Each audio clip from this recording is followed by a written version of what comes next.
Yeah, I was like almost done.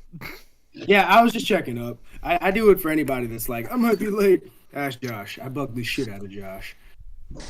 At the wrong times. And I then was Josh gets a all little the time. toot about it. I was still the first person in here. I love that for you, Ryan. Please continue being number one. Inspiration. You get one inspiration. Oh hell yeah! Is it my kid? Oh, it's my nephew. Okay, my bad, guys. PTSD. Is that my kid? No. All right, is everybody ready for Dungeons and Drag and And drag queens, Dungeons and Drag Queens. Dungeons and Drag caption it, TM. No. That's already a thing. I know it's a thing. I was telling Ron because he wanted the copyright. I didn't know that. I think it was Simon. RuPaul, isn't it? I love your chin. Was it RuPaul? I don't know these people. No, RuPaul was not in Dungeons and Drag Queens. I hate that for him. Okay. He should be there. He should be there. He is the drag queen. Like, come on. He is the queen of queens, if you catch the drift. All right, boys. True honesty here. We're gonna reel it back just a little bit before where we finished up last time. I feel like some things went unexplained and everybody was kind of tired. So, that being said, who's ready to Dungeons the Dragons? Are you ready to duel? Dig on the table. Oh, I am ready. Dungeons and Dragons. Dicked on the table? dicked on the table. Gentlemen, the party continues following along to what looks to be a bar. It says Heroes Guild out front, but it looks like a pretty popular place. The faint feeling of deja vu washes over the party as it feels like you've been here before. Because no sooner than you notice the big sign on the bar, you notice the little busted sign hanging from a metal rod, wooden plaque that says Little Thief's Guild.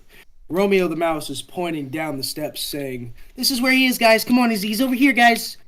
Side note, challenge for everybody tonight. Don't refer to yourself in third person when you want to talk.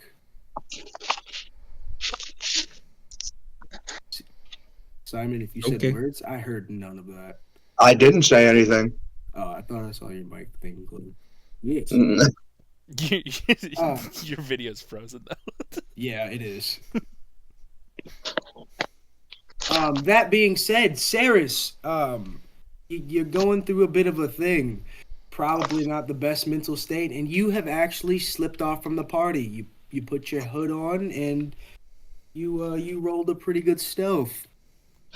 Hell yeah. So, Ceras, you are free to mope however you choose, but the rest of yous are standing between the bar and Kade's office. Any knowledge learned in the last session is free knowledge, but it's gonna feel like faint deja vu whenever it's actually brought up.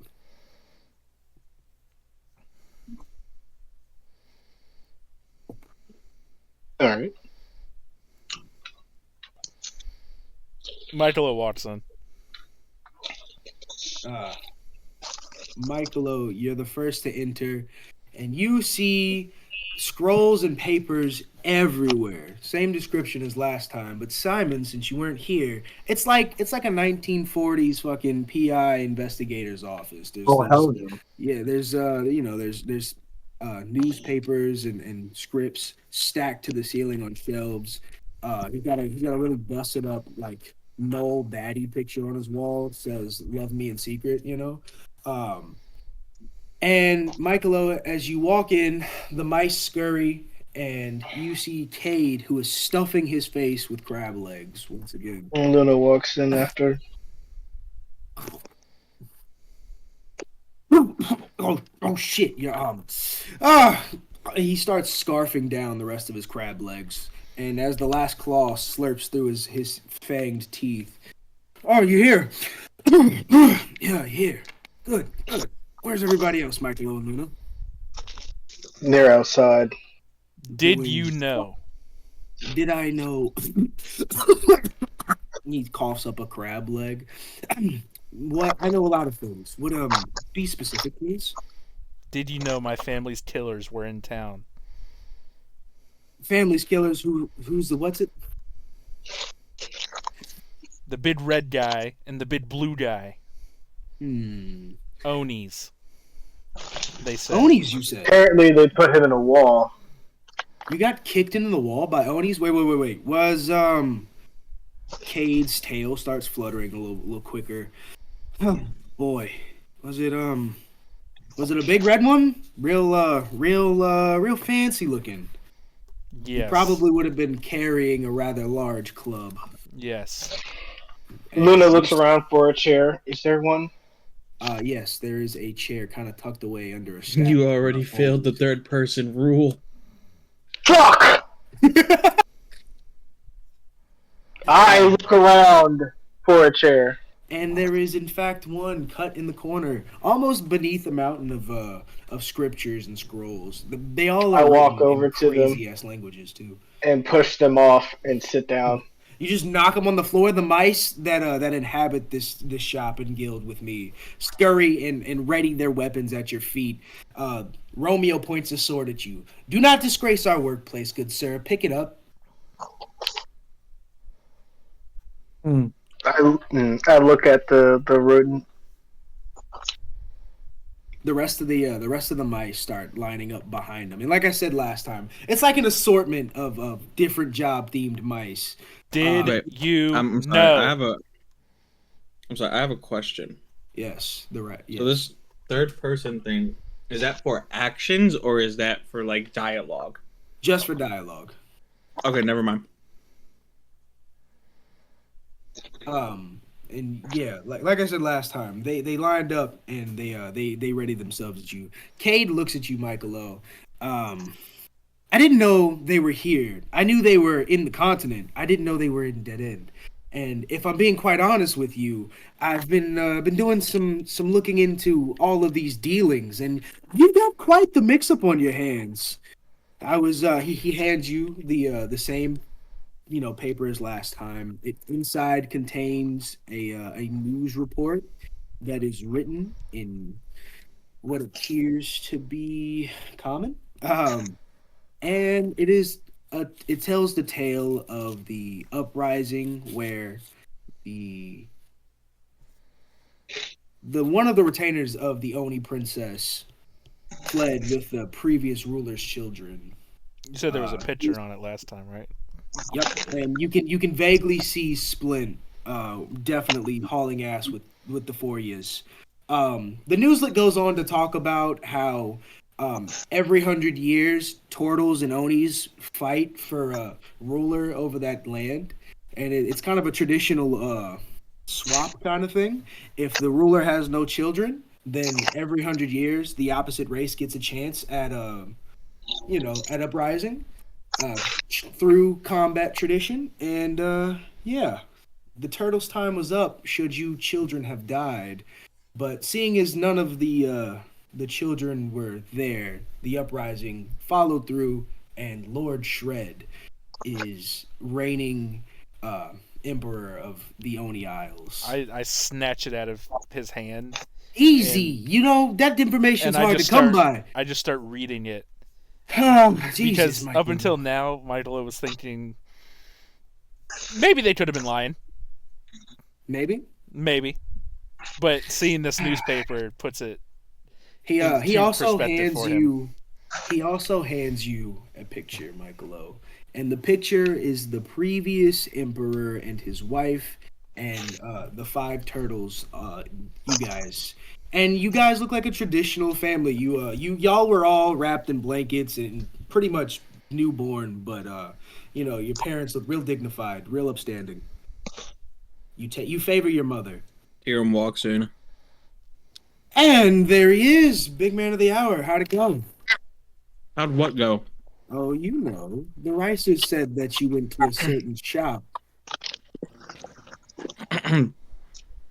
Tyrum said. Tyrum sat back. It was Third person. Hey now, yes, fix yourself. I said Tyrum sat back, motherfucker. Pay attention. It was an action. It's fine. person. He gets an action. Oh, never mind. Action. Yes. Michaelo leaves. Oh, hey, Michaelo, wait a minute. Hey, before you leave, Kate puts his hand on your shoulder. I would like to. Hey, kid, you fucking, where you been? And he looks back to Michaelo. Listen, I understand this is a lot, and if you wouldn't mind, I'd like to sit down and investigate this further. What the hell is going on here? All right. Well, Michaelo goes later and then leaves. Wait. You gotta come back. Don't do anything stupid, seriously. Nope, he leaves. And Kate throws his hands up. Great. Boy. Let me take... Kate then hands Tyrum 10 more gold coins. Your goddess has a funny way of including things into the grand picture, and I really hate figuring out how all these fit into this goddamn puzzle. But anyways, I digress. He looks at Fang, and so you just what? You leave to go be a gladiator, only to get hauled off?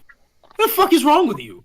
You know how dangerous that was? Then Cade looks at the fourth wall and says, "Drongo Blingus, best gladiator." Looks back. What the fuck was that? Fuck is what? That thing you just did. Oh, sorry. I just do that sometimes. Don't worry about it. It's like the laughing fever. It's an old thing. You wouldn't understand. Tyrum fucking tilts his head and looks at where Cade was looking to see if there's like a dimension or something. Hey, roll me a perception. Okay, hold on. Gotta get my dice tray out. The dice tray. Nat. What was it? A perception roll? Yes, it was. Okay, 12. Okay. You get the eerie feeling that there was something really ominous about that, and you get a chill of divinity spark from Kydros herself. It's like your whole worldview is shaking. Anyways, Tyrum looks up at the sky. You feel Kydros' presence with you, and it's very reassuring. So, yeah, what the fuck, kid? Cade pats the back of his hand on your chest, kind of like backhanding you. Where's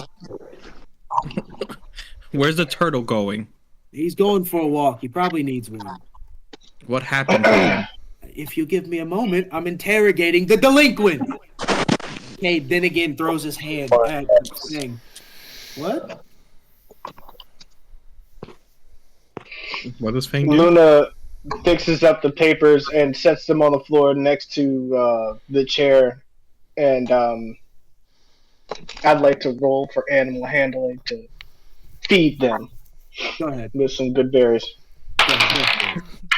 Fang. 13.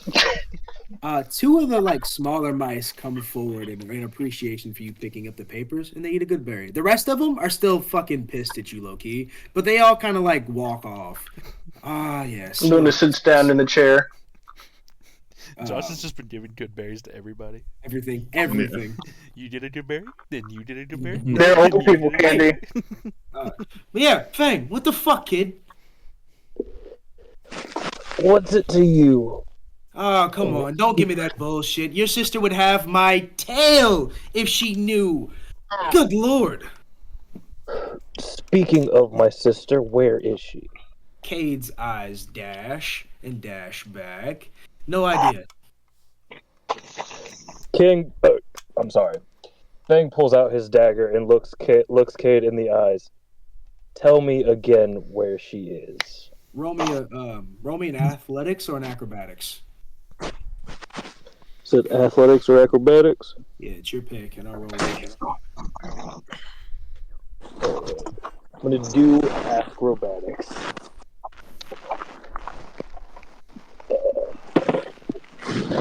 And it is going to be a 19.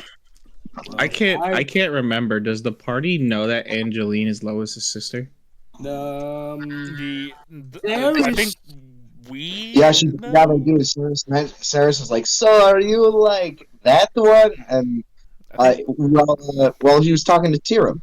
I think Ceras knows. Sarah, I'm gonna say Ceras might have threw the connection out. Yeah, No, Ceras threw the not connection out. might have. I She definitely did. Yeah. I Yeah. remember that. But if Ceres Yes. in the room, I don't think so.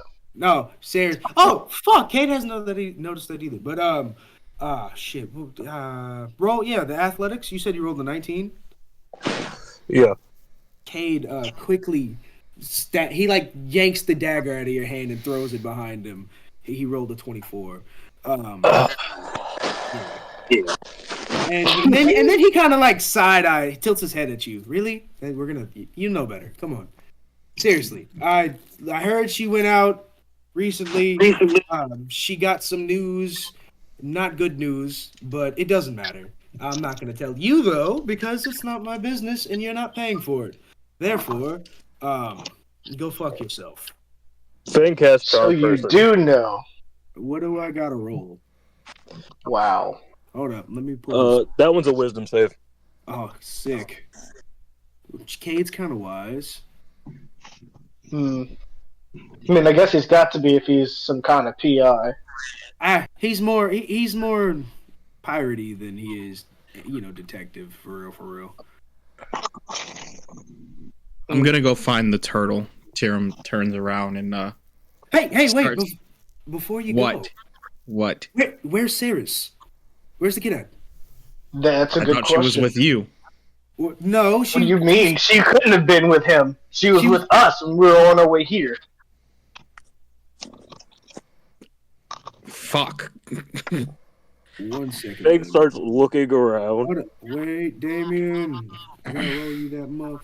Why am I locked up for everything? Okay. Fuck it. That is a 16 on the die. He's got a +1 to intelligence, so 17. Nothing happened. Sick. Yeah, where's Ceres? Tyrum turns around. Okay, listen. We have to find our gnome and we have to find our turtle. So Cade, Kate, you lost both of them? What do you mean? Michaelo walked out in front of us. Cade and Fang, you guys know this city better than anybody else. You can find Ceres. You know what? Fine. I'll go look for the kid. Fang, you go with those numbskulls to find Michaelo. And Cade puts his jacket on, and he gives you a little flash. Fang puts his hand out on Cade's shoulder. It'd be better if I search for Ceres. I can search from the air. Nah, the kid's probably close by. I know. Cut back to 3 minutes ago. Pan up to the top of the building. Ceres is sitting on top of the beating building, staring out into the distance when she notices Michaelo leaving the door. Oh? Is Ceres going to pursue? Ceres notices and grasps at the easy chance for a distraction, and starts following by rooftop. Oh, is Ceres trying to be sneaky? Yes. Okay, roll me a stealth. Michaelo, what's your pass? Huh? With advantage, yes, of course. I would never forget about that beautiful cloak. My passive is 12. All right, so she's got to roll higher than a 12 to not be noticed. Okay, I gotta open up my D&D Beyond app. That's taking fucking forever. Does somebody want to roll for me, actually? Hold on. I got I you. feel What's like your if I bonus? roll- Actually, I got it up now. You motherfucker. Now, I'm a piece of shit. Let's see. Stealth. Oh, that is a... Wow. That was, with advantage, twice in a row, a 6. Fuck. Michaelo, you get the feeling that you hear buckets clanking off in the distance. Like You a probably could. tile flies out onto the street and crashes in front of you. Don't follow me, Ceres. So, He does that without looking back. He Where's just that keeps on walking. noise? What is Ceres gonna do in this moment? Ceres, I'm going to climb down the building with Bucket. Still trying to follow Michaelo? Yeah. Michaelo, you notice Sarah's struggling to come down the side of the building on Bucket. What do you do? I just keep walking. Oh, all right, yeah. Michael That's kind of it. has like his head down. He's just like walking, thinking. That's an 11 with acrobatics. Bucket hastily makes it to the bottom, almost tipping over as its spider legs hit the ground. Ceras, you almost lose one of your hat as Bucket starts tipping, but he stables up and catches himself. And then you feel Bucket give you a little like jig dance and a quick up and down in excitement, and you both begin following Michaelo from a soft distance of 20 feet. Sarah stays 20 feet back. Keeps following him. Is there Mike- a turn coming up? There absolutely is. You are in the middle of dead end, wandering the streets. Like I said, think old Victorian. There's alleyways in large buildings everywhere. Okay, Michaelo turns to the right alleyway, and then Shadow steps back to the left alleyway. So it looks like he just goes to the right. Sarah's. Was right. Ceras, what's your passive? Definitely not good enough for that. Michaelo, roll me a stealth with advantage. That's a dirty 20 on the first, Oh yeah, no, and a 21 on the next. into a crowd of drunken bar hoppers. You fall right into the back of the line almost seamlessly as you shadow step with this group. They're making a bunch of obnoxious noises, but it's kind of festive and dead end, so it's noises like that going on everywhere. Okay, Michaelo, you slip into the crowd. You disappear. Ceras, he's gone. Ceres looks around and then starts wandering back towards the meeting building. Bucket. He's looking up at the Victorian buildings. Are there any cool mechanical things? Oh yes, there are small mechanical birds that seem to be hopping from rooftop. They seem to be dropping like small loads of food or like mail. They seem to be like small time delivery services, if you will. I think Ceres is going to try, since she couldn't talk to anybody, she's going to try and capture one of these, take it apart, it works, and put it back together. Hell yeah. Ceras, you catch this poor defenseless clockwork bird and you just absolutely deconstruct it. And it's got plenty of beautiful golden gears, and inside there's a small mana crystal. It seems to be the whole powering mechanism, and it makes all the gears tick. Ceres looks at this bird. Does it have any identifying device on it? Any identifying what? Like anything that identify this bird as a specific, like this is this one? Is there like a serial number on it? Nope. Is there a brand on it? Nothing that you would know. Okay. You're gonna do run that by me again. Ceres is going to capture the birds. Hell yeah. It sounds like you're underwater, man. Damn. Okay, that was clear. Okay. You're a lot better now. Ceres is going to capture the birds and scrap them for parts. Fuck yeah. You pretty much bake off with like 20 pounds worth of like spare golden gears, and it'd be the weight equivalent of like 30. Wow. And I think you're still underwater, good sir. That was English. I think so. that's fine. But that also was English. he did warn us. Well, Ceras is At least tinkering we on get the the roof. sign language. He did warn us, guys. I Yeah, he know. did.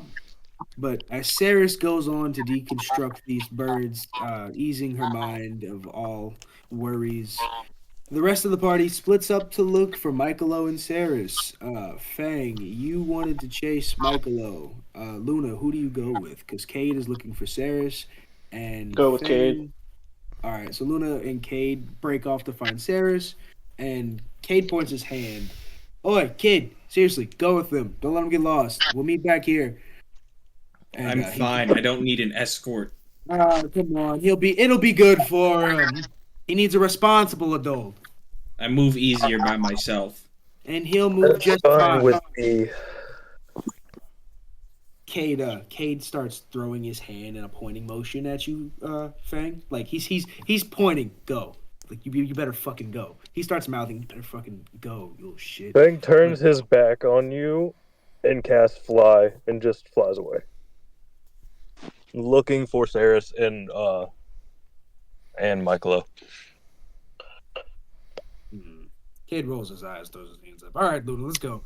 Hey, you can't tell teenagers shit. All right, Tyrum, you slip off into the city. Like I said, it's a festive night. You're not really sure what they're celebrating, but the people here are at a good, peaceful ease. They enjoy drinking and singing through the streets. You see a lot of bar hopping groups, and you see a lot of people peacefully doing regular shit, shoveling snow, delivering things. It's honestly so serene. Tyrum he's scanning the area, looking for reptilian beings. You don't see. Oh, actually, what's your roll me a perception? What is it? Okay. I know. Wow. You're about to go in dice jail, buddy. Oh, that's 12.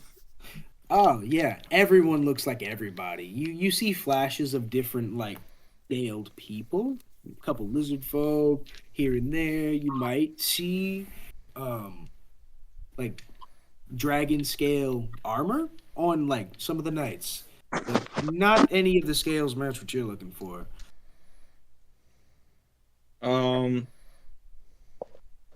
Tyrum keeps pushing on through the crowd and kind of like eyeing alleyways, looking for any crevices.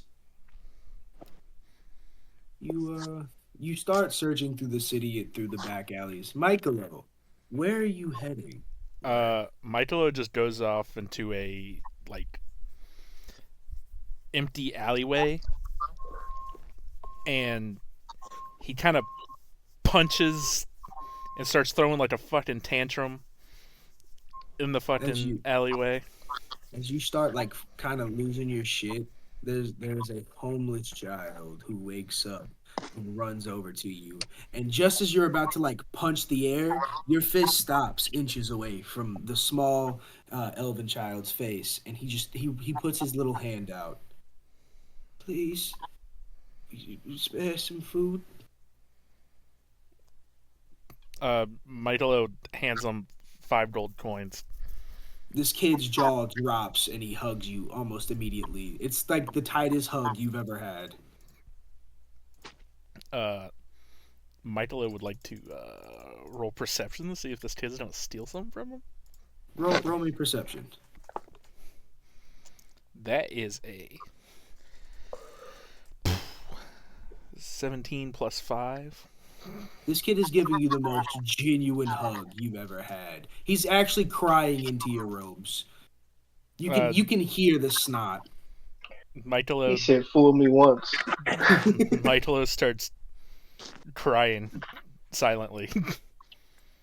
The small child drops to his knees.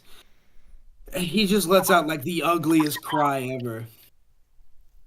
And he then starts like taking a couple deep breaths, and he looks up at you. Thank you, mister. This will be just enough. It'll get me somewhere to stay and food for months. I'll be able to live. He just like he is having a meltdown, but he muscles himself to his feet.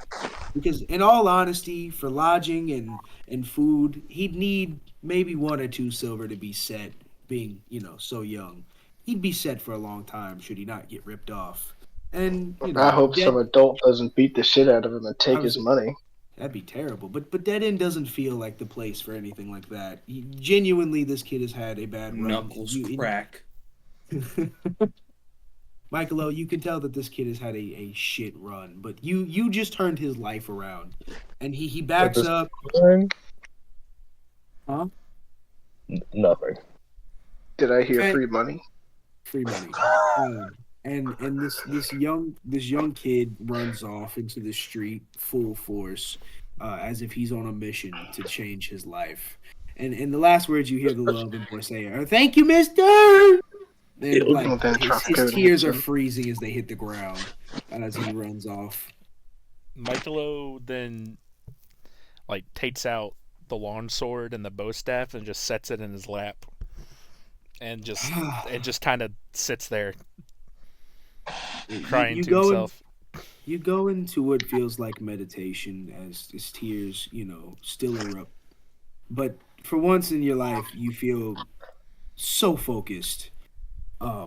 The world around you becomes silent, and Splint's teachings echo through about hard work and perseverance, about how you always had the most spirit, and if you had no other redeeming qualities, being the goofball of the group, you were always spirited. But then you remember different things about your brothers too. Um, Leonard's very sternness with you and how he used to try to push you. And Raffle always kind of bullying you, but it was to toughen you up. And you sit there with thoughts like that. Yeah, that's where Michael is gonna be. Ah, fuck yeah. All right. Tyrum rolled like shit. So, Kade and Luna. Oh, Fang, roll me a perception, and I'll give you advantage for the fly. All right. 1 second.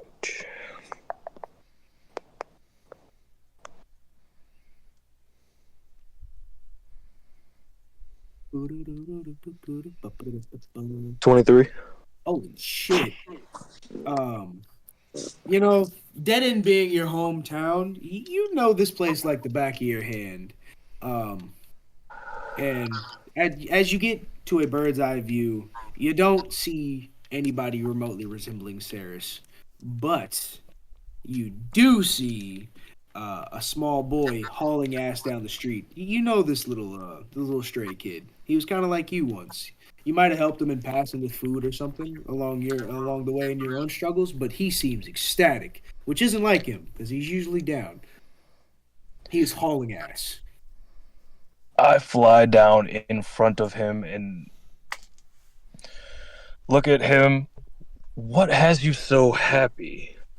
He like doesn't even stop running and just headbutts you. Does Tyrum see Fang fucking dive bomb the ground? Oh fuck! Well, Fang, you've been walking the streets for a little bit. He's been flying. I've been flying. Tyrum, you've been wandering around. I suppose somebody dive bombing would be noticeable. What's your password? Oh my god, it's a fucking cat in the air! It's a bird! It's a plane! It's a cat! What the fuck is Fang doing up there? Wait, that nerd owes me money! No Oh, move! fuck. Tyrum, what is your passive? Oh fuck! My passive is 12. Yeah. Kind of like an SOS flare, you see Fang dive a couple blocks over from where you're standing. Tyrum, stealthily follows. But yeah, the kiddo runs and headbutts you in the stomach, Fang. Just doesn't even stop running. Oh.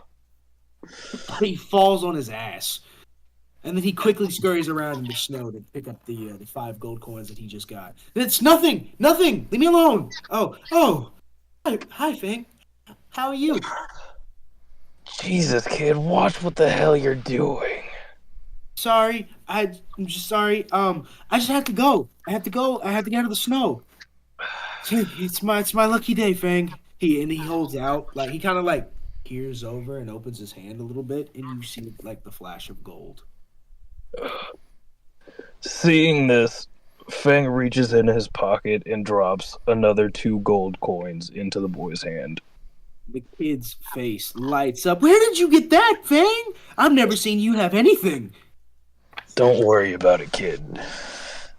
He kind of like, like a dog. He kind of like drops to a firm, low stance while holding the gold tight, and his eyes begin tearing up a little bit, and he just nods at you.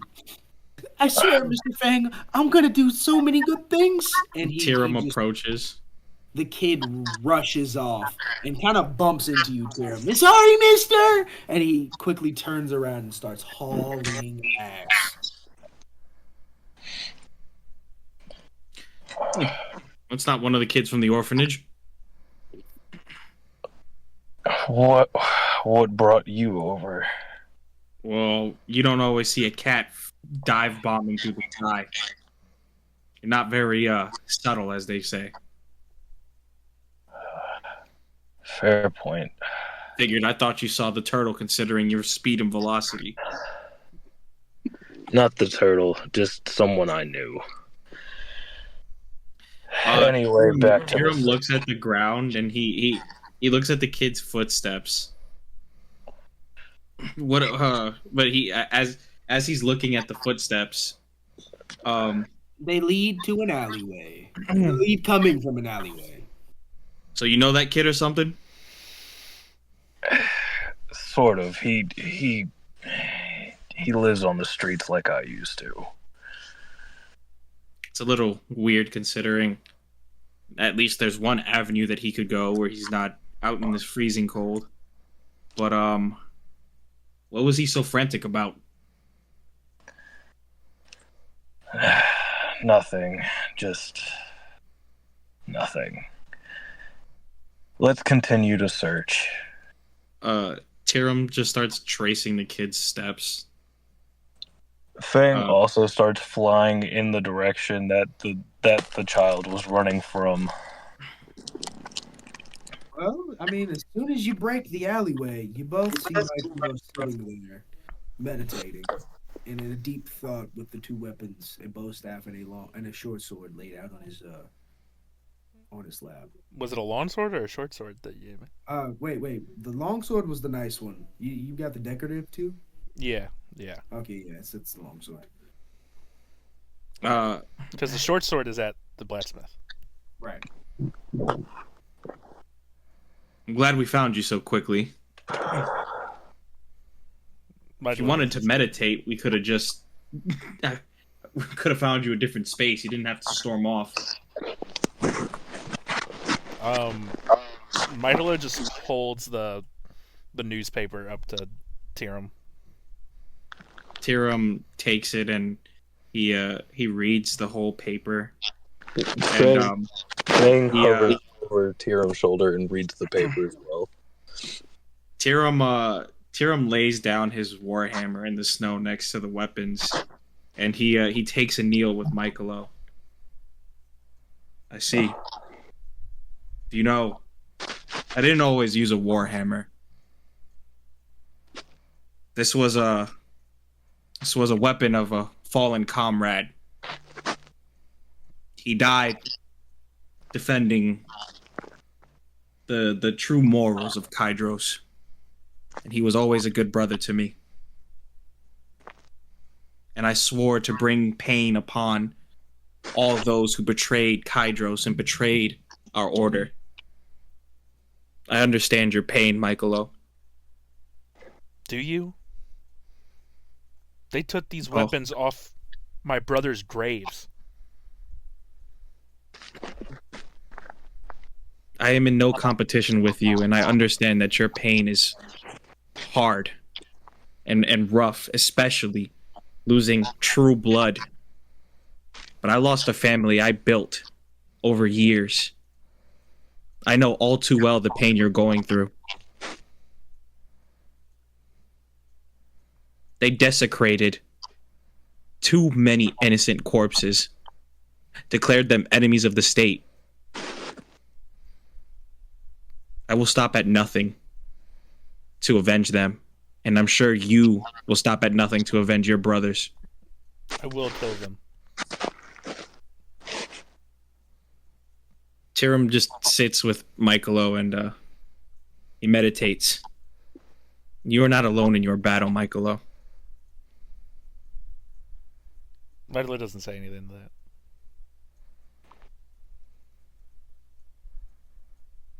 Bang, Just sits. that had to be heartfelt. What do you do, Fang? Fang, seeing everything that's going on,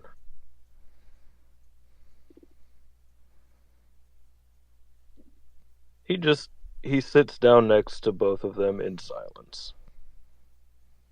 You know, it's a very Fang thing to do. I respect it. I didn't imagine him being very awkward in this situation. Yes, but he's trying so hard to mind his business, but he's kind of just happy to be included, for real. And as you all sit there meditating amongst yourselves, Luna, you and Kade are on the search for one Ceras Anyway, can you get back to it? The Harlequin is out, and so are we. Kade looking through this. Luna decides to turn into a what the hell is it called? Tiger, and try to sniff around. Do that in the street? What the fuck is wrong with you? There are kids out here. Hey, I'm not talking to you. I'm doing it. I know, and Kade is with you. He's talking to you. Yeah. Hey, what the fuck, guy? There's kids out here. Gonna find her. I'm gonna smell around and find her. So I'm gonna do Kade that. just face palms. All right, you know what? How about this? You go that way, and I'm gonna go this way. And he makes a about face right, just cuts off. He throws his hands up one. Nothing to do with that. I'm sure that's gonna be fine. People in the I know streets. I'm not turning into a weird tiger. I'm just wild shaping into a regular tiger. Regular tiger. People in the streets are kind of like avoiding you. Okay, well, can I'm rolling to catch a whiff of Ceras' scent if she's around. Yeah, roll me a perception. That is a 16. You get the faint scent of Ceras, and to your right, you see a small orange silhouette dash into the alley. I dash after the silhouette. You begin chasing after what appears to be Ceras. And it looks like she's riding Bucket, but she's too far out ahead of you for you to really see. But it smells like Ceras. She starts getting. Go ahead. She starts getting further ahead, and then she begins disappearing down alleyways faster than you can keep up. Wow. I take another large whiff to see if her scent got any stronger. Did I lose sight of her? You did. She cuts left and then right and then left again. And at the end of the left, you bank left, and Ceras has sprinted down one long alley, crossing a main street, and is into the next alley. You see the tip of her bells as they cut around that corner, but she's got a pretty large lead on you. How? Well, no, she's on Bucket. Never mind. I close my eyes to smell her and follow her scent. You come crashing through the street of people as a small band playing music begins, playing through the streets. You knock over like a trombone player.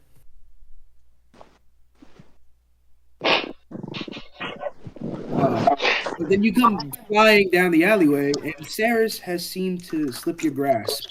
But you do get a very familiar scent, one that you haven't you haven't had in quite some time. You get the faint smell of your sister. Uh, Track it down immediately. I head towards the familiar scent. Panicked, you end up hopping through the alleyways, crashing past people, waiters, people moving boxes and crates, kids playing, and people genuinely enjoying life. You come I actively frantically. try to avoid running over the children. Yes, you leap Roman athletics. Hold on, let me look at the things. Okay, that would be a 15. You leap over a small, like, tiefling child who's building a snow devil with his sister, and you knock one of the horns off as you gracefully land and begin frantically searching until you reach a dead end um, back behind the Heroes Guild. You could have sworn you saw you smelled her, but the scent has died. It's gone. I shift back into a human. What the fuck? What was that? Where did it go? And roll me another perception. Oh shit. That is a 5. Um, as you are panicking in the alleyway, you think you get another glimpse of Ceras at the very end of the alley, walking past. You think you catch the whiff of Ceras's bell. I'm not a I'm not a No, tiger not you anymore. can't smell it. You thought you saw it. Whiff was just the Oh. poor terminology. My apologies. Yeah. I start quickly pacing myself in that direction while trying to shake off what I thought I smelled, potentially. As you crash out of the alleyway, frantic and panicked, you actually do run into Ceras, who was walking back towards the meeting point. Ceras, there you are. We were looking for you. Hey, have you seen someone a little taller than you but looks kind of like you? Ceres like looks at you and shakes her head and looks at you questioningly. Luna puts his hands on his temple and says, "Never mind, never mind. It's fine. Ignore it. Let's just find everybody. Cade was really concerned about where you were." Ceres gives him a thumbs up and keeps walking towards the meeting point. There is no meeting point. Actually, no, there is. Never mind. Ceres, you and Luna end up back at the Heroes Guild. It seems to be very fancy, but people seem to be like active. It's like a brewery. The people seem to be actively getting shit faced. And there's a very nice, well dressed undead who seems to be tending the bar. And then down below is Cade's Little Thieves Guild. The Ricers are down there scurrying around doing little information broker things.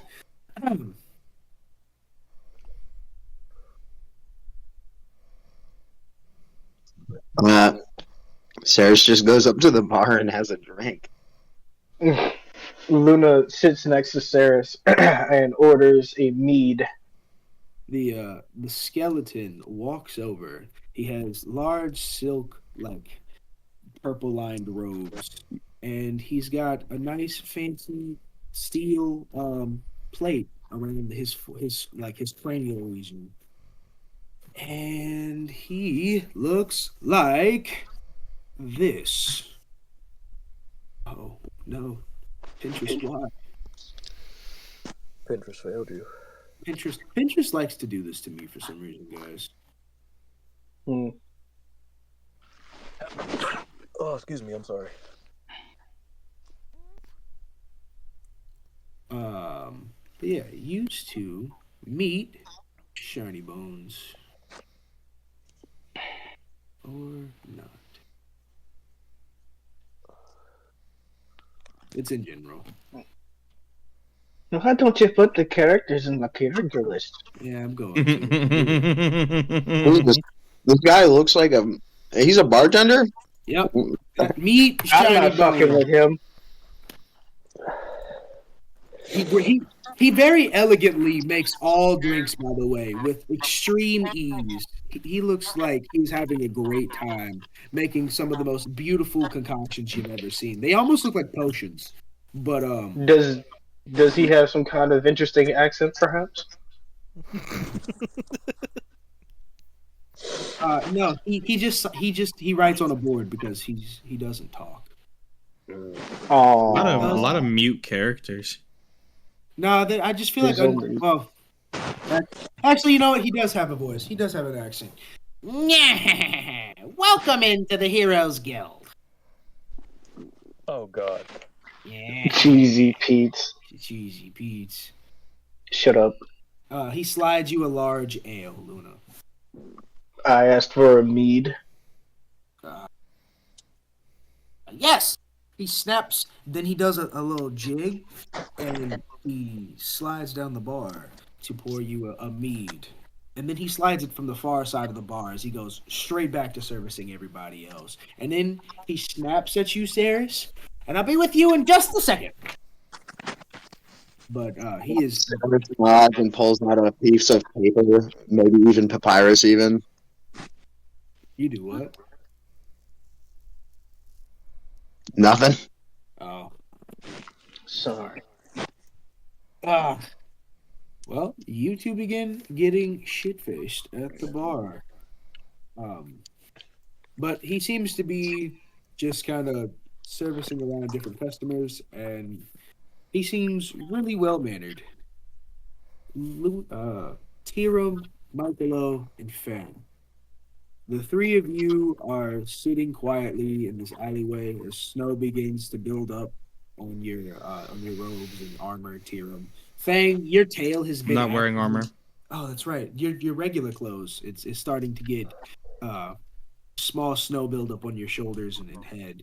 And Fang, your tail has actively been keeping the snow off of you. Because why not? And As cats do.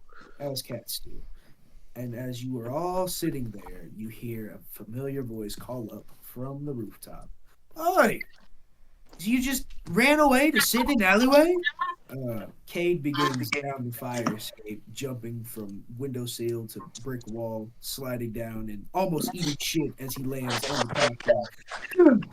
Whew! Sticks the landing, and he hops down with extreme finesse. All right, boys, you had enough sitting in the snow. What do you want to talk about, Cade? Well, we have to go to that place. And I realize now it's going to mean a lot more to you. So if you do not wish to accompany us there, I'd understand. And I figured I'd at least extend the kindness. What? Add a character. What place are we talking about? Oni Isles. He points to the paper, to the newspaper. Ah, Or he gestures the newspaper. no, I'm going there. Well, you know, I respect it. Besides, I did tell you I'd help you find your family's killers. I just didn't expect it to be so political. I don't like political things. I'm more of an in and out kind of guy, but I'm sure we'll manage. Tyrum stands up from kneeling and offers Michaelo his hand to stand up. I will join you on your mission to right the wrongs of your family as well. Michaelo grabs his hand and pulls himself up. Good. We're gonna need the muscle. Onis aren't nice creatures, and they're not fun to fight against. We're lucky that the last 100 years turtles have been in emperorship, because otherwise it'd be hell. I hate dealing with Onis. They're so temperamental, so traditional. Cade's ears droop a little bit as he turns around. Onwards, then, to find the rest of them. We just left Fang. Cade looks down at you, Fang, as you've been sitting there, just patiently this whole time. No, Well, Fang kind of just fell asleep. oh, Cade, he like crouches down to eye level with you, Fang. He stares at you for a second. Wait, before Cade wakes Fang up, Tyrum puts his hand on Cade's shoulder. That kid's sister is really related to Lois. Cade's ears kind of like flicker up and down. Whew, you figured that out quickly. You know, I only just found out this morning. Ceras told me. Interesting. I suppose that means that her and the kid went to visit the bar then. I guess, yeah, that's where we ran into them actually after I paid my visit. Tyrum, roll me a stealth. It's Page whispering. He's good. Nat 20. Yeah, we're good. And Fang, you are indeed asleep. You said it, so I'm running with it. Kid's been through a lot. He roamed around for a little bit. He didn't always sit still, but his sister was good and good for him. Can't believe he's been up to this hijinks, and I really didn't expect him to fall into things like this, but he's needed. So I guess you could say it's universal that such an evil spirit like Lois would have such a kind soul of a sister. yeah, I can't believe it either. I did some digging into Lois's exploits. She wasn't exactly high five material like the rest of you, was she? New recruit? From what I read, she had a lot of bad tendencies. I never met her. She just Figures. showed up the day that things went awry, but I would like to meet this sister. She's not up for meeting anybody right now, as you can imagine. Word travels fast. They they found your letter. He actually pulls out a small piece of paper. It looks like it's been like chewed through almost, but it's a snippet from a Buena Fortuna newslet, and it's got a picture of Khrushchev stating the murder of Lois, and people are not happy. He hasn't named the killer. He said Khrushchev's statement basically, from what you can read, is we will look into this further. But yeah, your message was heard, Hiram, loud and clear. And suppose it's game on from here, huh? They made their first move. It's been game on since. Ooh, chilling. I'm glad I'm on your side. And as soon as he says that, he snaps back to Fang. Hey, wake up! Fang snaps back to alertness. What's going on? Hey, sunshine. Enjoy your nap? Yeah, it was quite nice, yes. Good. Get up. We're moving on. Cade kind of like brushes you with his tail. Quit touching me, you stray dog. You love it. Wait, that came out wrong. And then Cade just kind of like kicks the back of your hand.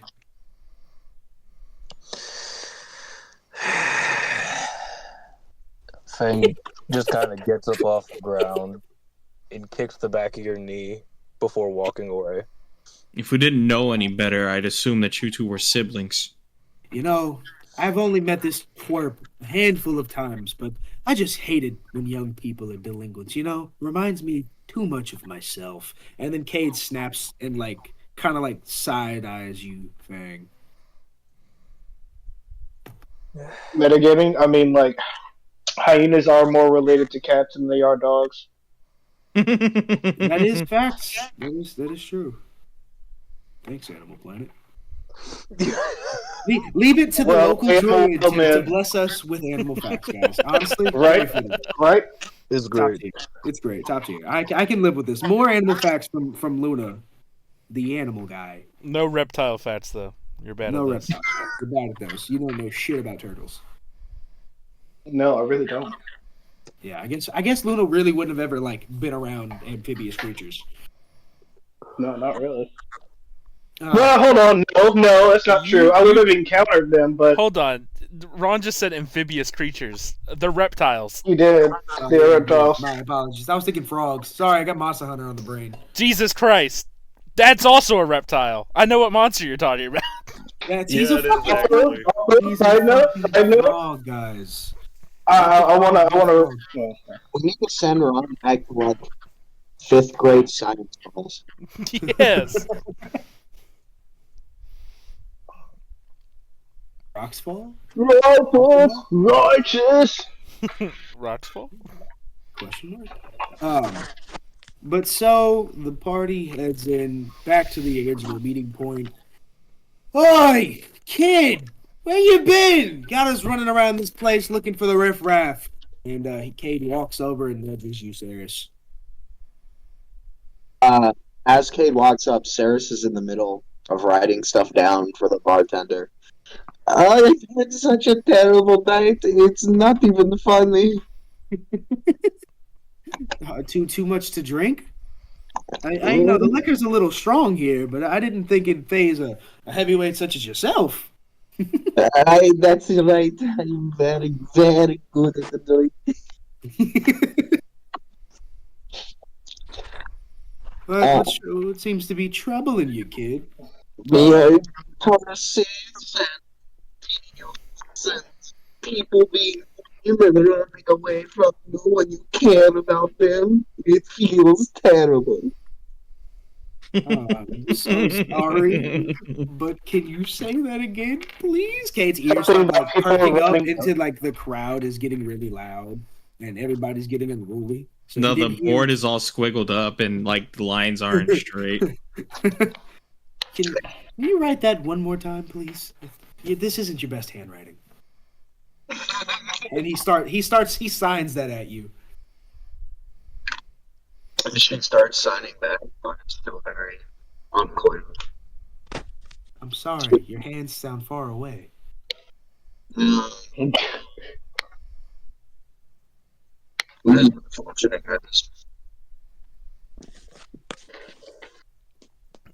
Michaelo walks up to the bar and asks the bartender. He goes, "Bartender, strongest thing, pitcher, now." Wait. That's not any way to no. ask. Anyways, you want the strongest stuff? I don't know if Strongest stuff. All right. He pours you an entire cup of dead in, and he slides it to you. God. Hey, bartender, what is that stuff? Michaelo downs it. Also, Michaelo Michaelo- barely drinks, guys. Yeah, Michaelo, you have an instant. Oh, you're buzz. in for a fucking trip. Yeah, Michaelo, the shot hits you almost instantly, and you feel your balance slipping as you start to lean back. But you catch yourself on the bar table. Make him roll for that shit. Another one. He wouldn't catch himself if he drank a whole glass. That's what I'm saying. Make him roll for that shit. He is a trained monk. Balance is kind of his Yeah, thing. But he has no hit him. tolerance. Listen, the shot hit him like a missile, but right now he's like drunken fishmaster. He's still able to move around. Wait a minute, Michaelo. How much of that shit did you order? A pitcher. Huh? He said a pitcher, not a shot. He said a pitcher. He's not catching himself. All right, No. Michaelo, roll me performance to see how much of this pitcher gets into your mouth, and then roll me a two constitutions actually. Performance is a 14. All right, You said Constitution? 2 of them. That's 18. And a 4. Michaelo, you begin chugging this pitcher, and Shiny Bones looks concerned. This is first time? And you actually make it 3/4 of the way into the pitcher and hiccup. The first feeling of buzz washes over like a calm before the storm, Michaelo. You actually manage to hold it for only a moment. And then the second one hits. You fall completely out of the chair back onto your shell. Luna, as he hits the ground, Luna asks, "What was that you gave him, and how much should a person have of it?" I recommend 1 or 2 shots, but it's Denon's finest. So Fang activates his feline agility to catch the pitcher before it hits the ground to drink the rest of it. you crushed the quarter that's remaining. Roll me well, actually no, roll me a performance and a constitution. Did that knock me out? Oh yeah, you're clean. You're sleep. Ah, okay. Wow. Out of character, Performance was Fame a can pay my 19. tab. Out of character.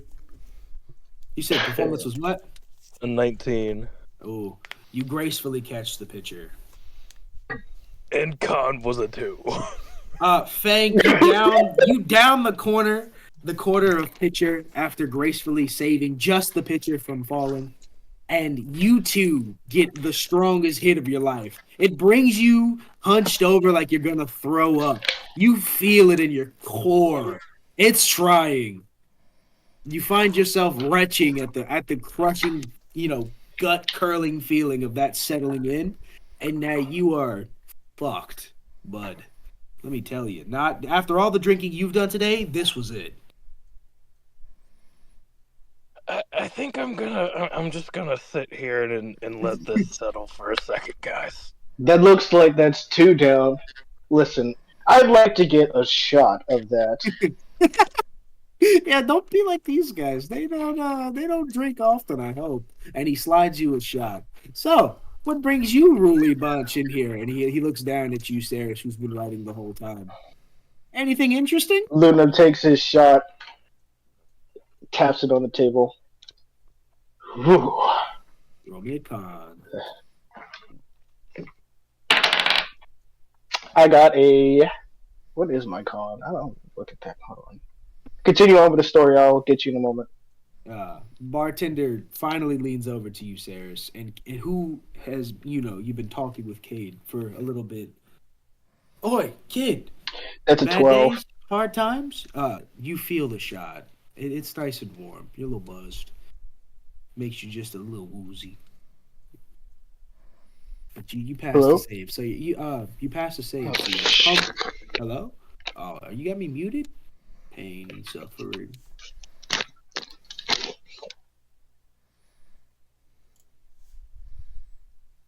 Josh. Joshy boy. Oh, he's done.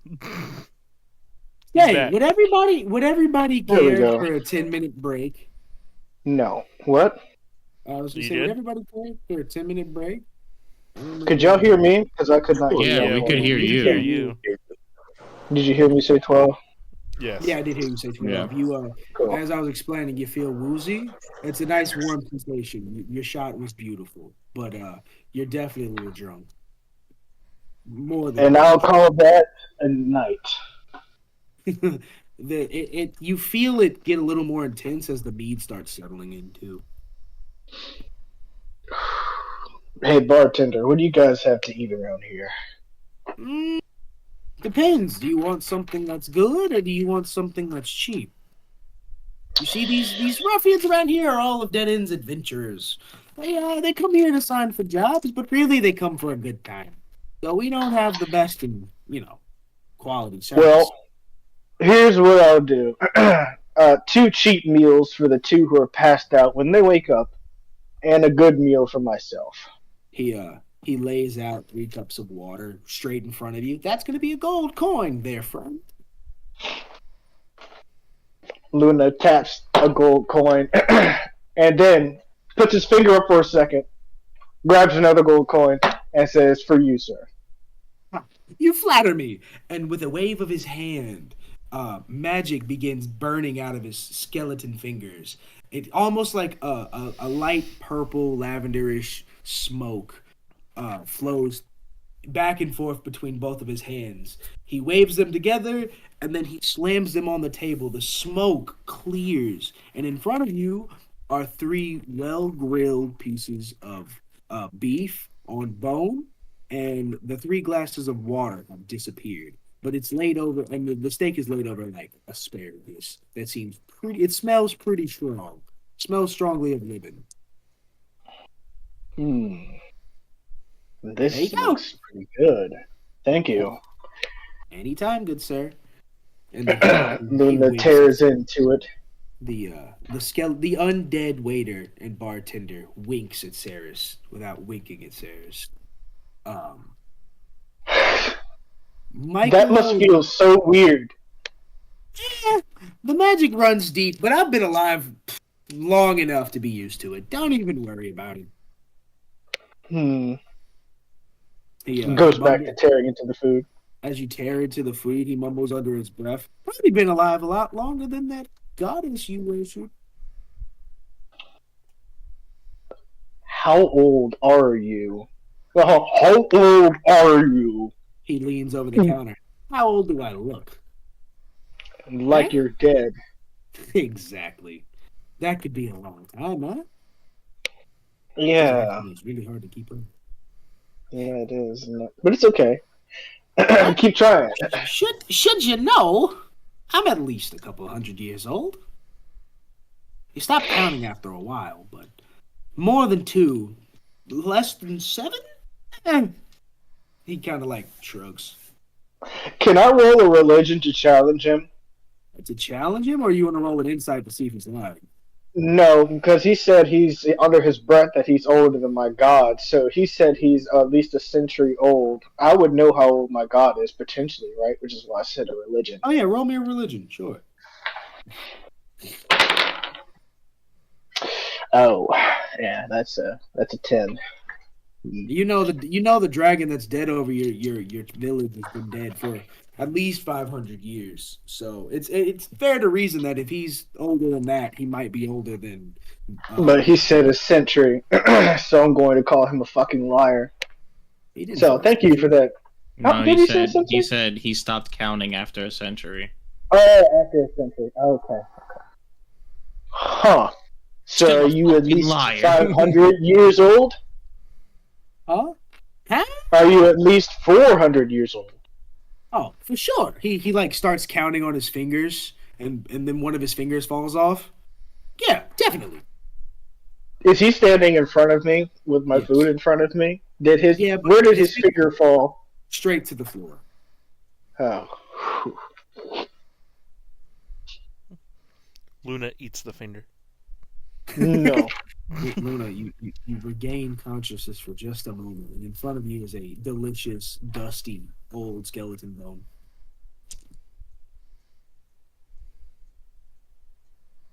Oh, okay. Luna does not eat the finger. I respect it. Listen, do I look like Yuji Itadori to you? The fuck? Who? What? Yuji Itadori. Itadori. Who was that? Jujutsu Oh. Kaisen? Yeah, I was. Yeah. He was doing it in character. Oh. Anyway. Silly. You know. All right. Luna just accepts his lackluster answer and decides to just eat his food. Michaelo and Fang, you both come around. What's Tyrum doing, by the way? I guess Tyrum just watched all this happen.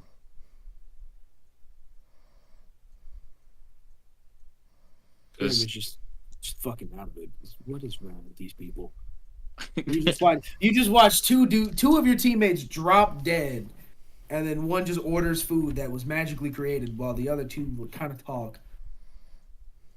Tyrum pulls up a seat next to Ceras, and he starts conversing with her.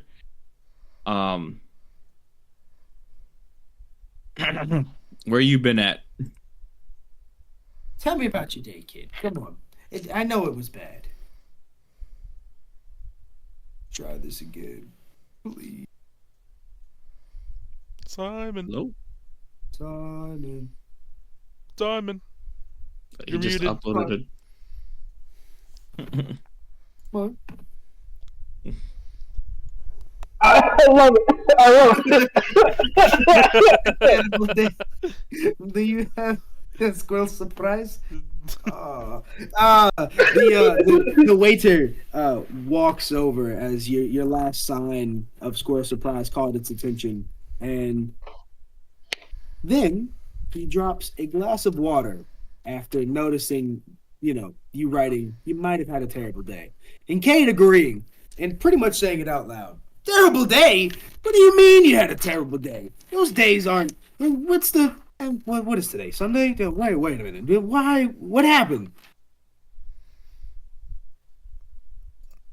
The waiter magically turns the glass of water into Squirrel Surprise. You get 2 piping hot sticks glazed in a dead-end sauce.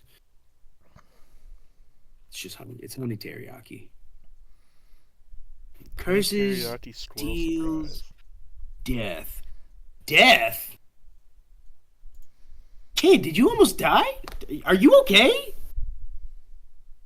Tyrum, you are also reading this. Yeah, I'm reading it. Oh, real. I assume Ceras' Was it, back is towards Luna. Nah, Luna's Tyrum facing signs. Tyrum signs to Unless you wanna roll perception. fucking Ceras. Was it that puppet again? Boy, you talked to Dutch today.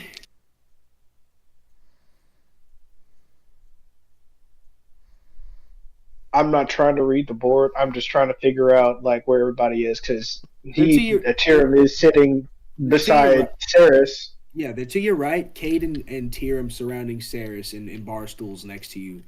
I pulled up a chair next to Ceras. Cade has inserted himself between the two of you. Oh, what a fucking dick! Elbow to the table. He cares not about your food. This is just fucking. I said to Ceras because I wanted to sit to Ceras. Sit in front of fucking Tyrum. Fuck that asshole. Anyway, go ahead. Huh? What'd you say, Jay? I'm reading Ceras' thing. Jay said nothing. Oh, Jay said nothing. He's just listening. I'm just. Go ahead. Kid, what do you mean he almost hurt you? What happened? When did this happen? What are you talking about? I thought we said we weren't talking to Dutch anymore.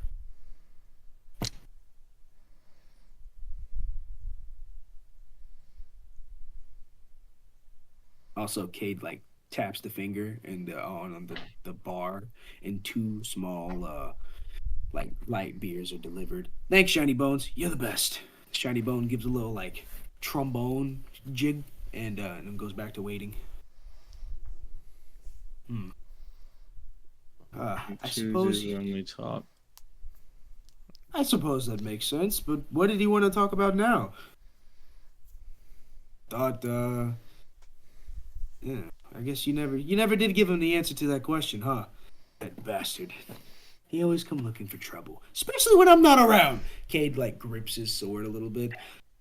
What you would just say to my face, whatever. And Cade rolls his eyes.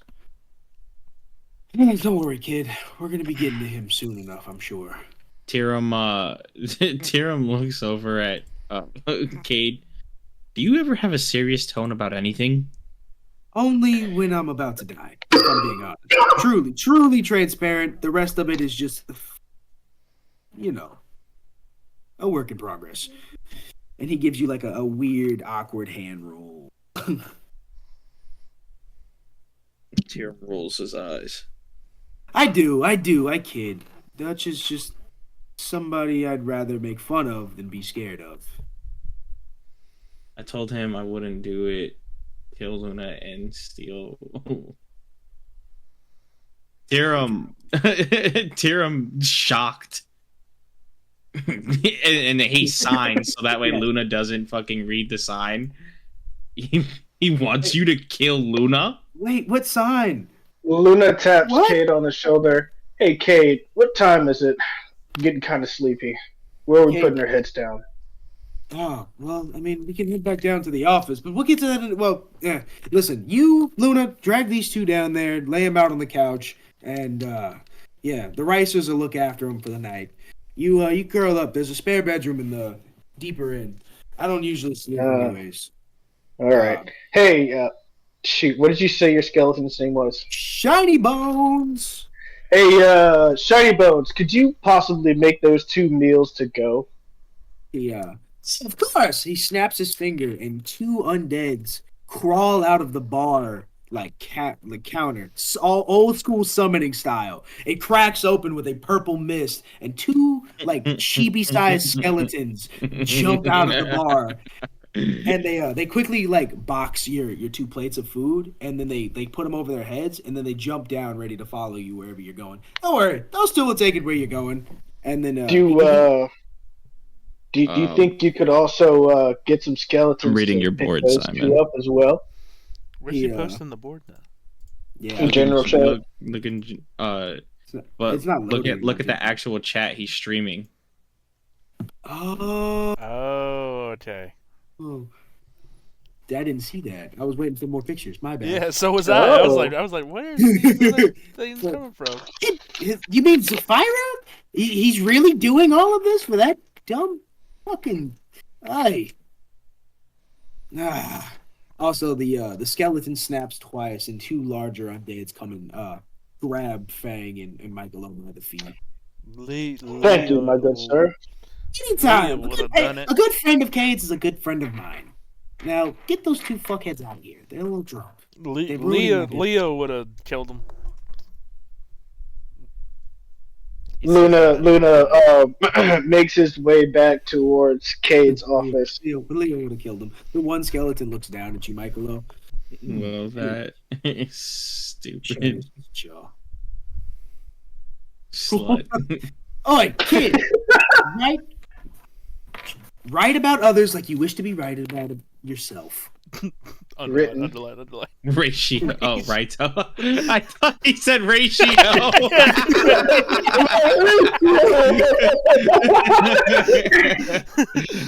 Slut L plus ratio. I love that. Kate is she's cooked. Kate is like trying his best to not read that as ratios. Come on, Kate, you can do better than this. And then as he reads the bottom part, he erases the angry face, and then yeah.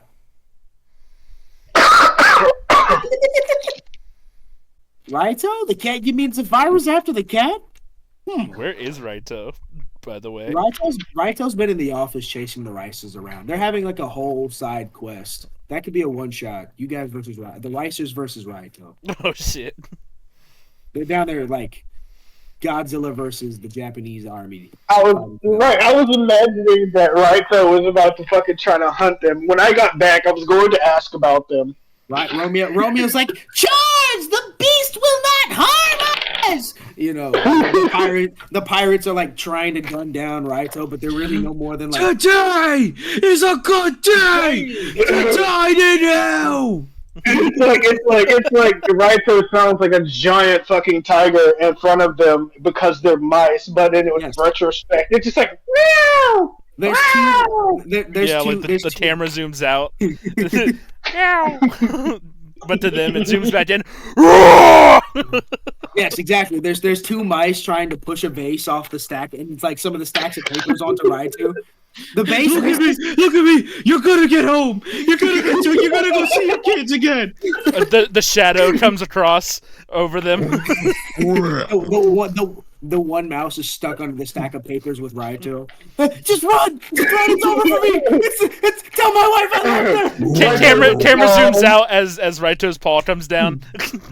It just completely covers the mouse. He's gone. It poof out. Raito is not eating them. Raito is playing with them. Yes.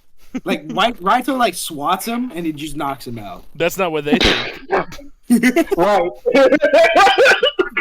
Fire back on this intruder! They're like they're firing like javelins, but it's really toothpicks. Yeah.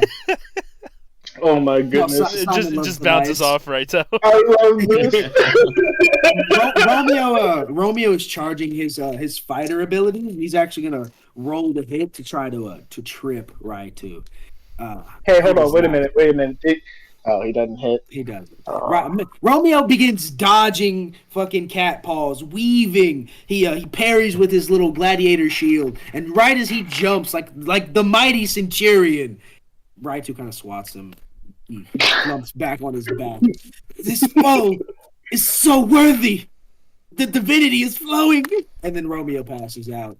The rest of the pirates, if you just line up, there's 3 of them. They just old western his ass. They start trying to gun Raito down, but it's not working.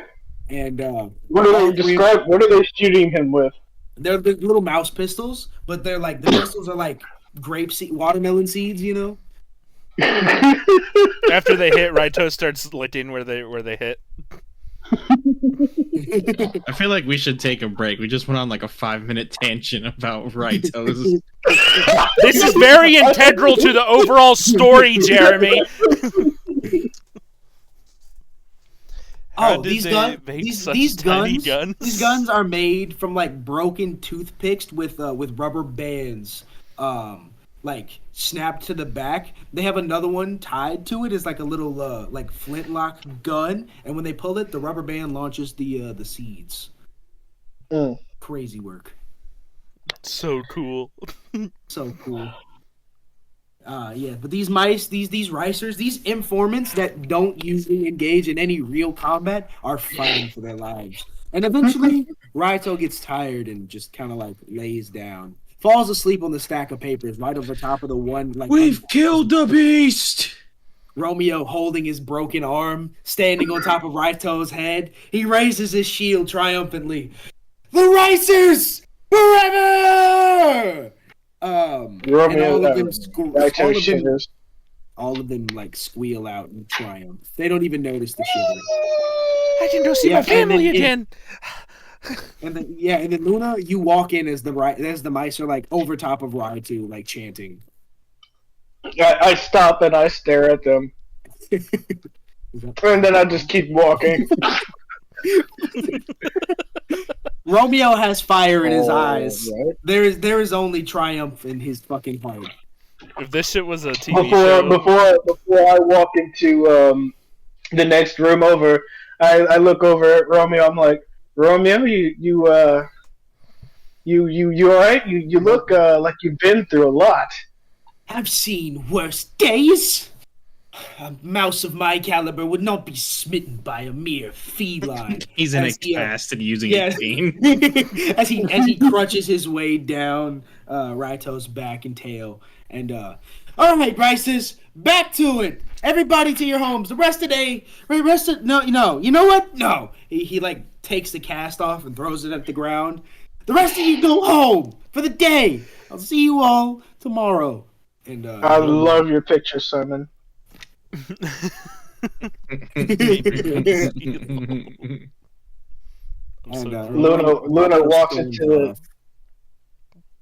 walks into the next room. He tells the skeletons where to drop the two lads and place their food next to them. Thanks them for their service and tosses one of them a gold coin. One of their the one you toss the coin to, the blue eyes glow brighter, like the little fire has been heightened, and he looks happy. A little heart-shaped smoke comes off his eyes as he walks away. Tell your boss I appreciate the service. They give you a little thumbs up as they depart. And that leaves us with Luna. What are you doing down there? Going to sleep?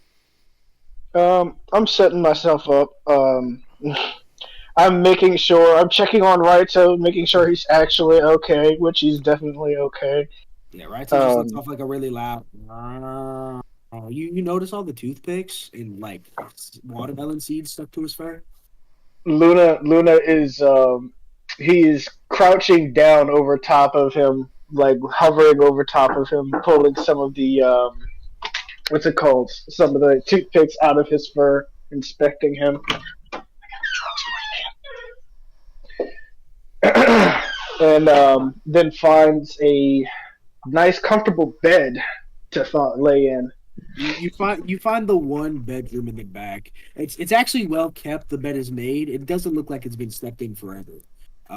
But yeah, you crash out on top of it.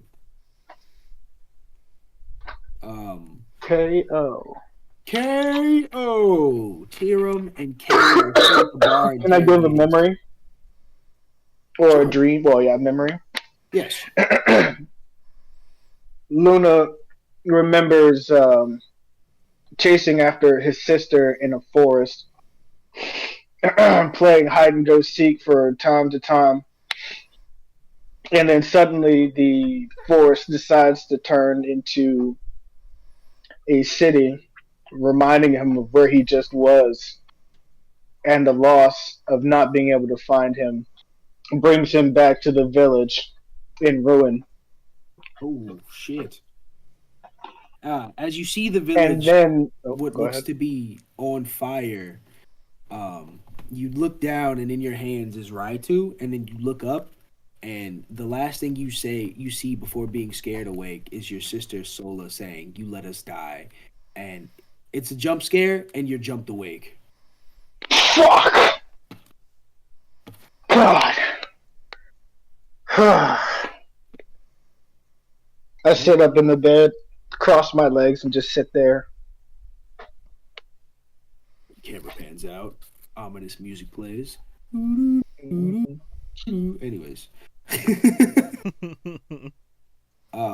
Michaelo and Fang are out cold. Ceras, Tyrum, and Kade have been asking you questions at this bar for a little while now. So it's a little bit. So back to backtrack. Where were we? Kade looks at Tyrum. What were we just talking? It got really loud in here. What were we just asking? I'm sorry. The dumb doll and his stupid girlfriend. Ah, yes. Fuck the. Kade is taking 2 shots of Dead End, and he is focusing very hard. Yeah.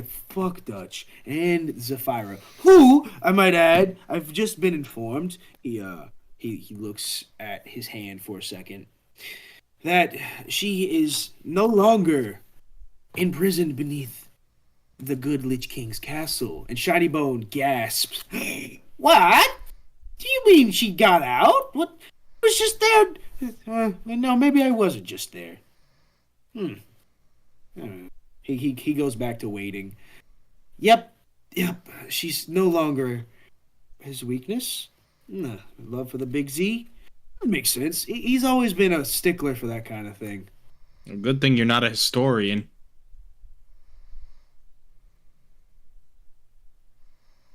Yes. His weakness, love for big. I love it. I love it. You know, I mean, we a could take her kidnapping and ransom is a bit interesting, but doesn't your doll have powers beyond physical? Won't he make you pay somehow? You know, from what I know about Dutch, I don't think there's too much magic that he could really do to us. Ceras might be onto something. Kade kind of focuses in on Ceres' pocket. You ever throw that bag back into the bag of holding?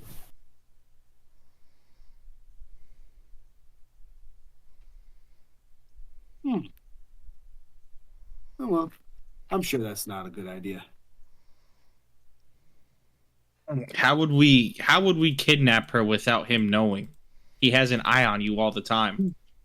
That is a good point, but it doesn't seem like Dutch listens to everything. Probably takes his little puppet for a walk when he's ready to ask questions. Otherwise, I don't think he's listening all the time. I'm just saying, how can we trust when times are that he's not listening and times that he is?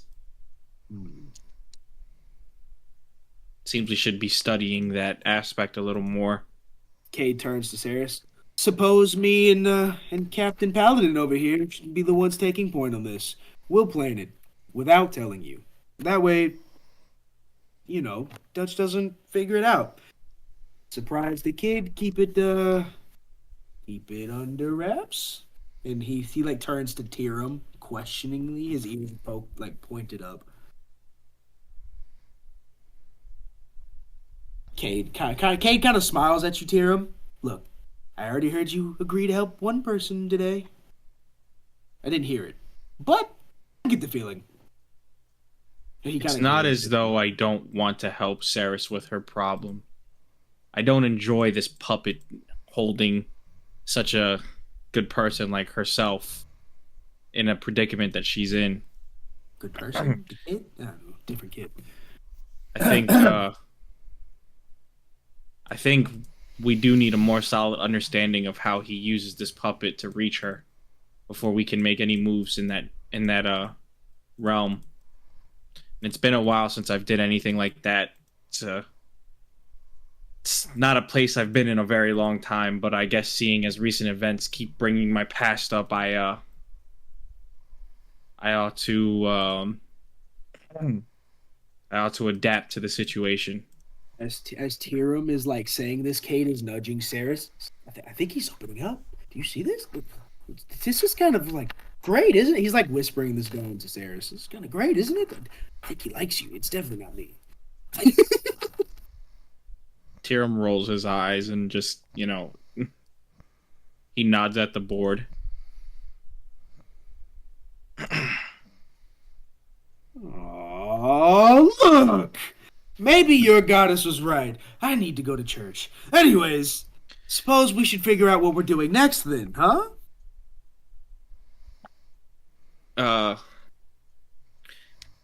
Tyrum Tyrum looks over at Kate. We still have to collect our things from your little dwarf friend.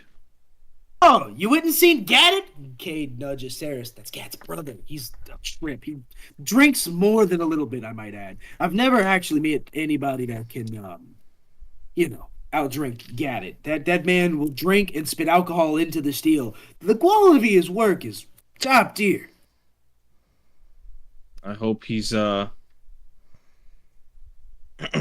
hope he's as good of a smith as he is a drunkard. Oh, trust me. Drunkard is an understatement, but his blacksmithing skills are second to only, those royal families. Dwarven culture consists of, tiers. Gadded would probably be at the top of like, right under royalty, pretty much. His work is godly sometimes. Yeah, kid, what? Do you want to go see him right now? Kid, right now? He, like, gestures to the 3 empty seats. He owes Luna some stuff, and I believe Michaelo also made some business with him. Might be best if we wait till he's awake. Let's go wake up our idiots then, huh? Cade drops a statue of The gold. Lich King? Cade, like, reading this is taken aback. What? Kid, what are you talking about?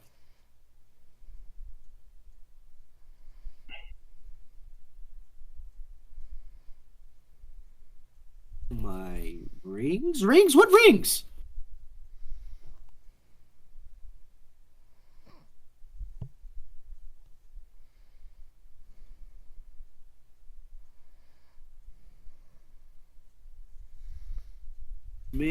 I made.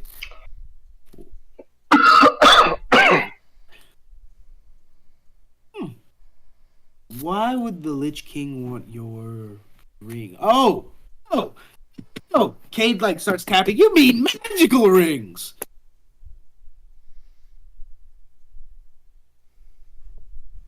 You think the Lich King might know anything about that rune puzzle? Yeah, he needs his permission to sell the rings. Oh, that's all you need? Hey, Shiny Bones, come here! And what can I help you with now, Cade? Can my friend here sell magic? Shiny Bone looks like really confused, stares at both of you. I guess? Sure. What grade of magical items are we talking about?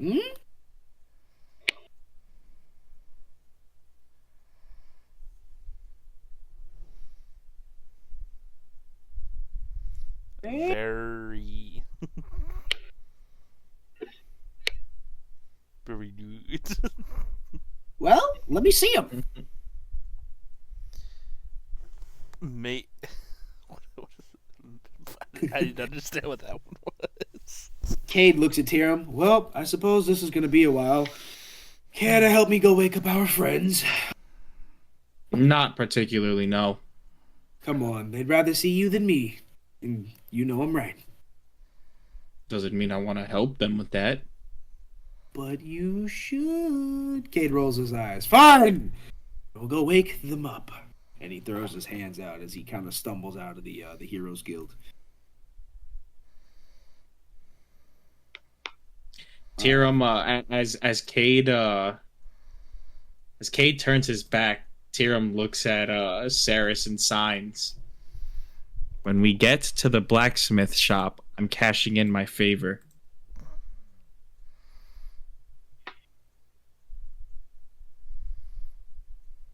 Shiny Bones is inspecting the magical rings that you've handed him or handed them, and oh, good quality. The craftsmanship's a little rushed, but all in all, ooh, and it's got a really pretty gemstone. Ooh, that's pretty neato. What do you think these rings are worth?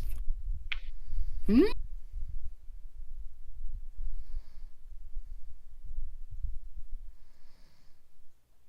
Billions. Shiny Bones instantly scratches that out. Billion gold. Like line through the word gone. Try again, please. And this time seriously, or I'm just gonna give you your ring back. One gold Oh, that's it? Fuck, how many you got? each. He puts 20 20 times. gold. He puts 20 gold on the counter. Here, hand them up. What do these magical rings do, Ceras? Nothing.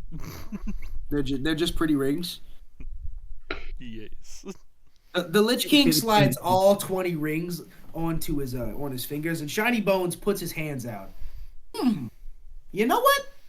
I have to say, I think they're ugly, but in a good way. And I think I'm gonna keep them for now. Awesome. The Lich King goes back to waiting different clients, very stunningly as before, but he is now clacking every time his hands hits the counter. All 20 of those rings jingle out. Motherfucker look like a player. That's 2 rings on each finger. Is Sarah signing this to Tyrum? No, he's asking you because you called him the Lich King. Oh yeah, Wait, the bartender is the Lich King. Lich King, yeah. Yeah. Oh, fucking hell. Ceras was like, "Where's the Lich King?" And Kade was like, "Oh, hey, Shiny Bones." I thought we all. Oh, okay. You didn't think you thought more of us. We figured that out. Well, now He's you just gotta an roll me. eccentric skeleton. That is all he is. Tyrum looks at Kade. You had us conversing with the Lich King this whole time? He's a sweetheart. And you tried his drinks yet? Ah, it's one of my favorite people. I don't particularly enjoy drinking, Kade. These drinks are very good. His drinks are very good. Well, youngin, I'm gonna be honest with you. I locked her up a long time ago for being a silly bitch. Turns out, I didn't realize she was gone. I frequent my places often in this kingdom, but last time I checked, she was there. Suppose I gotta do something about that again. But I've just been alive for so long. Makes you a little forgetful sometimes. Ceras, show him the runes.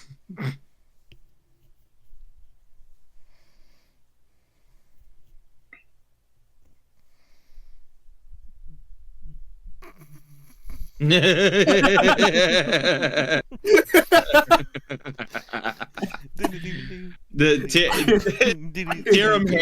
hands the Lich King his drawing that he made. It's just of the Ceras is drawing the runes from beneath the gnome castle, right? Yeah. I think she's drawing the runes from Yeah. this place called Bikini Bottom. Bikini Bottom. I was thinking more like algae, you know? The Lich King stares at your drawing, Ceras. Looks gnomish if I had to guess. Really ancient stuff, but it doesn't look to be any more than like a protection spell, maybe? He then, like, very quickly on the bar draws the inscription that you doodled the exact same way you did and presses a little bit of, like, mana into it. The bar starts glowing, and then he places a cup right into the middle of the runes. What about this Go one? on. Go on then, kid. Try to grab the cup.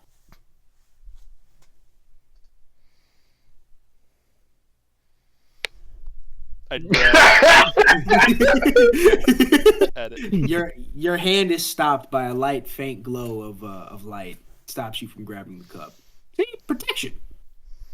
Sure, it's to keep things preserved of some sort. Where'd you say you found this? In passing, we've been traveling for quite some time. In front of the book.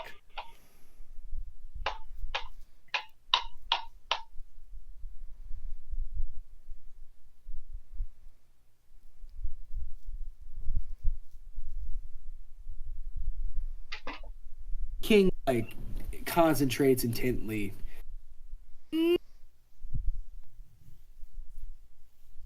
On The the harmful one. Oh, the Lich King.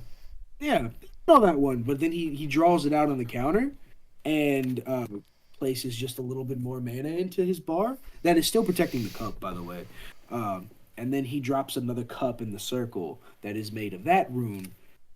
Well, go ahead, kid. Try to grab it.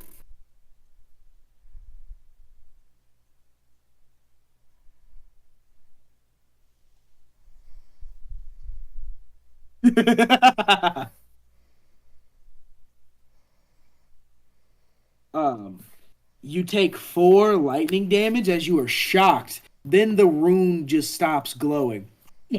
Seems to be a protection spell, but more for the warding than anything.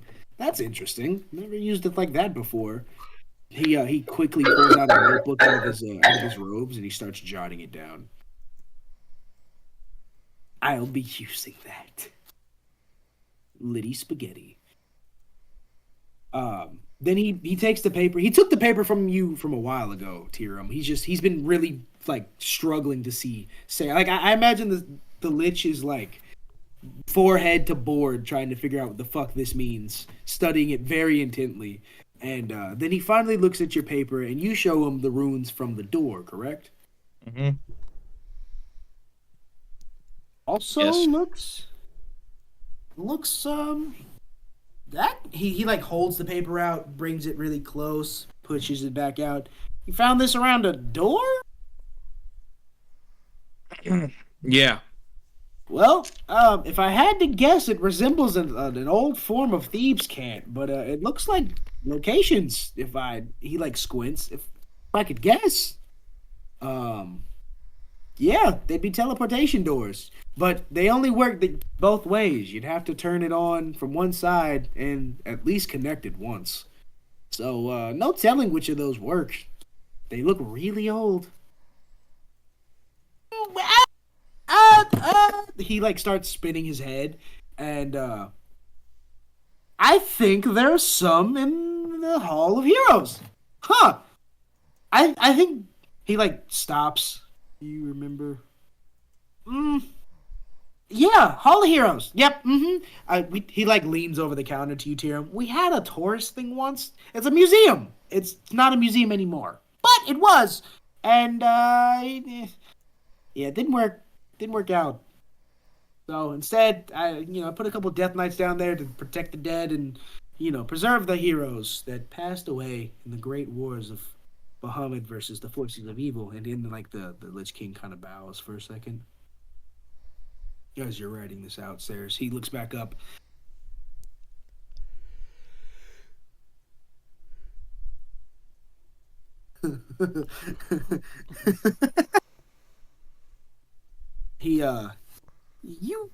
You're friends with Kade, right? I guess you could say that. Fine. You can use the door, but tell him he owes me a favor. It means he's got to clear that place out of some bad visitors that have moved in recently. Tyrum leans in. Hey, do you think you can get Kade to give me a shield? Or where? The old blacksmith get it. He has a really, really nice mithril shield. The king starts like bone chattering laughing. and he looks at you. You see, if it were anybody else, maybe. But old man Gaddett works a little differently here. He's foreign affairs, and I really like his business, so I let him open shop. But I try to keep my hands out of it. His money, his word. I'm a decent king after all. He like gestures to the bar. Tyrum shrugs. Besides, when you've been alive as long as I have, it's more about the adventure than it is the journey. That has nothing to do with what I asked of you, but thank you. He rolls his eyes. Just a little bit of wisdom.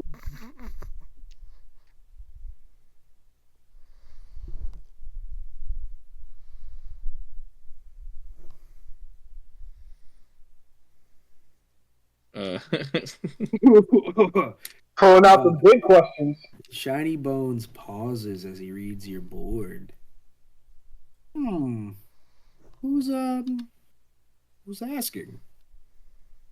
He looks very interested.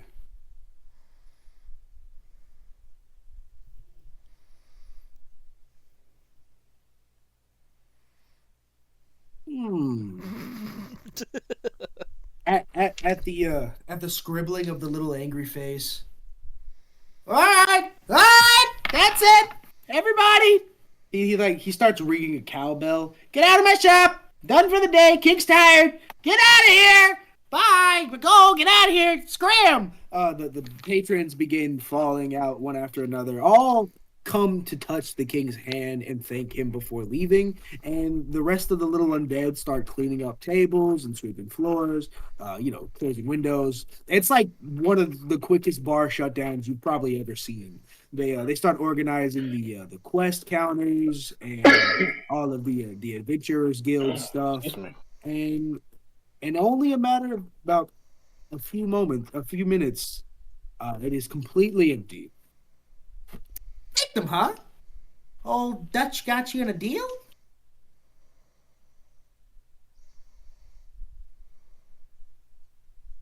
It's been a little bit of a rotten one, huh? Yes. You must have. He like Shiny Bones is shock and awe. He sits down. You must have had one hell of a deal. What did you wish for?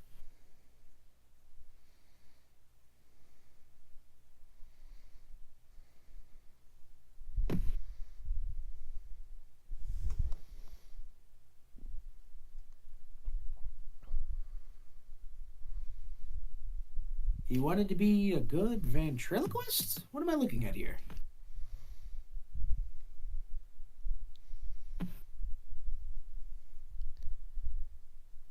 Fuck you. Shiny Bones, hearing this from the puppet. Whoa! It talks! How did you do that? He quickly inspects your face, and he really inspects your face. It doesn't. Your face doesn't. It clicks. I see. So you let him give you the ability to talk at the cost of everybody? That doesn't seem like good practice. Why'd you sign the deal?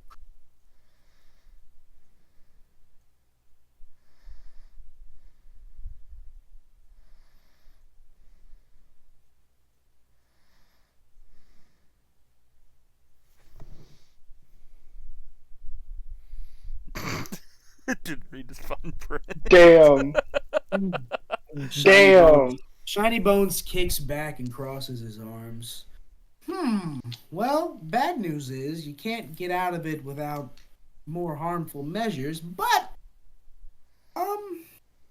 what can I tell you about Dutch? I guess the better question, how much do you know about Kade?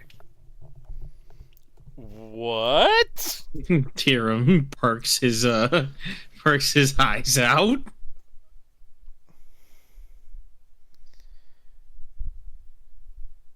He worked with Dutch a long time ago? What?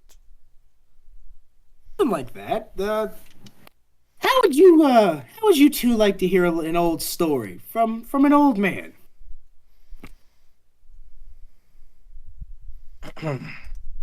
Fine. Shoot. This is the story of one Vulgrim Steel. Well, you see, he notices your crest, Tyrum. Long before your young goddess came into play, the world was hectic.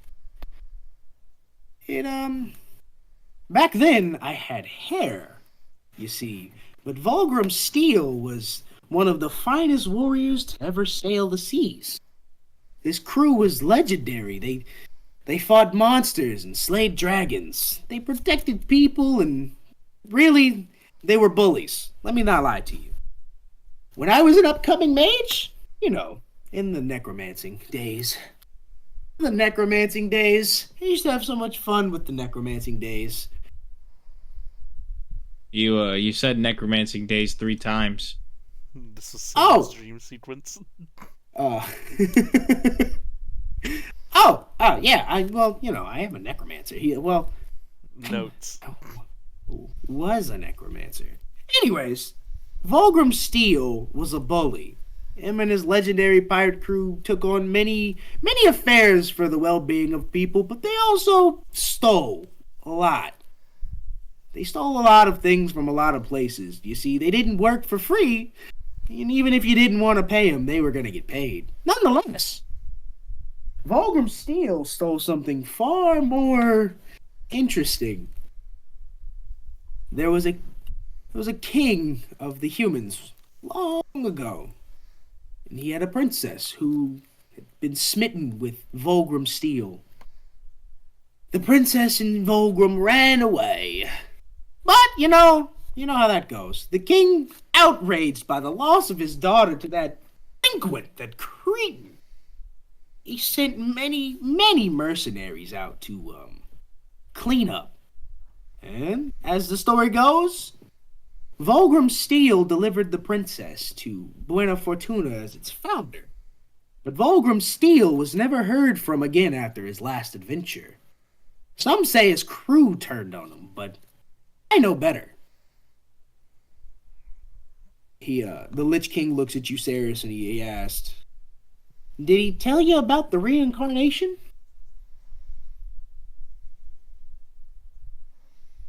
We've heard the sailor. Tyrum leans in. Are you telling me Kade is Vulgrim?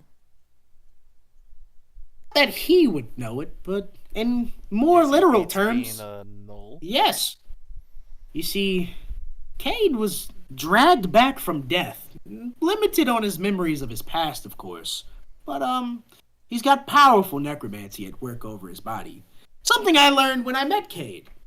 I keep him close because I'm not sure what it is he's doing. He's an interesting fellow, but surely enough, Vulgrim Steel is the man inhabiting that Knoll's body. Probably why he has a knack for finding things. That being said, Who brought him back?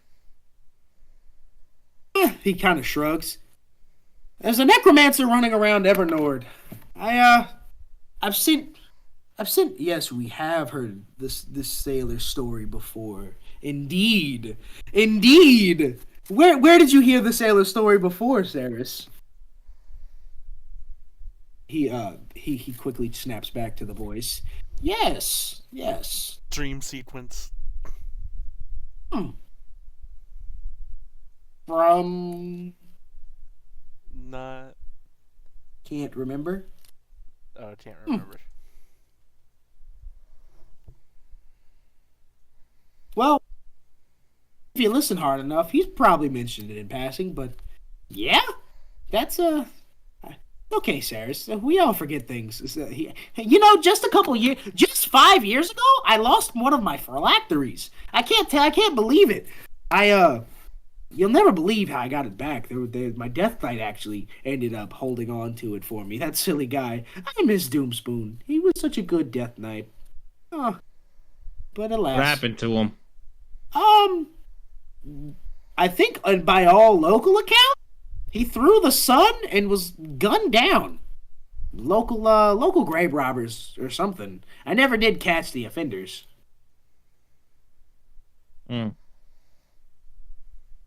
He crouches down really dramatically, balling his fist up. But if I did, I will make them pay for what they did to Are me. you saying out of character, Simon? Is that a check mark Yeah. for you? Yeah, yeah, you Okay. heard Yeah. that. Yeah, no, yeah. Okay, And okay. Cade character does. is white. In character's white. I see. But no. Yeah, yeah. You guys heard a sailor story kind of similar when Cade was playing the lute for Elena back at the desert. Mm. Um, yeah. I never got the chance. He like stands back up after cracking all the bones in one of his hands. I miss Doomspoon, but nonetheless, you see, legend has it Volgrim Steel was killed by his crew, but if I had to guess, I'd blame the first mate, one Dutch van der Linde. Of course, Cade doesn't know this, and if you ever tell him, he'll probably have a psychic break. But you both seem like responsible adults. I'm sure this is probably good for Cade. It's not often he brings friends home.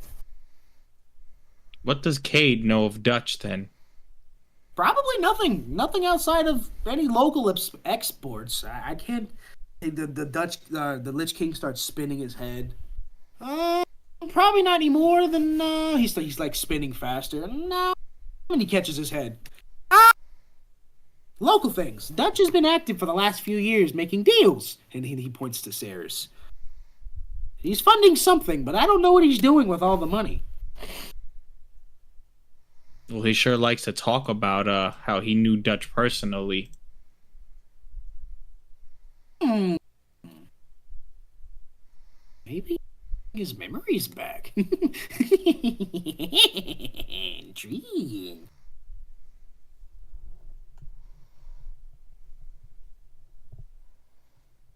And no one trace it. Well, I don't suppose they want to. Plus, it's moved through a lot of different things. There's a lot of powers that be in Evernord, between different manner of commerce and travelers, between the different, the trade in gold between all foreign parties. Armorfeld, Newest Yorkshire, even the Oni Isles have money going in and out of it. Money is a big moving thing. The Lich King like dials in a big moving thing. Cold enough makes waves. Yeah, but you gotta be looking for it too. It's not like the money's accounted to anybody if people lose their money all the time.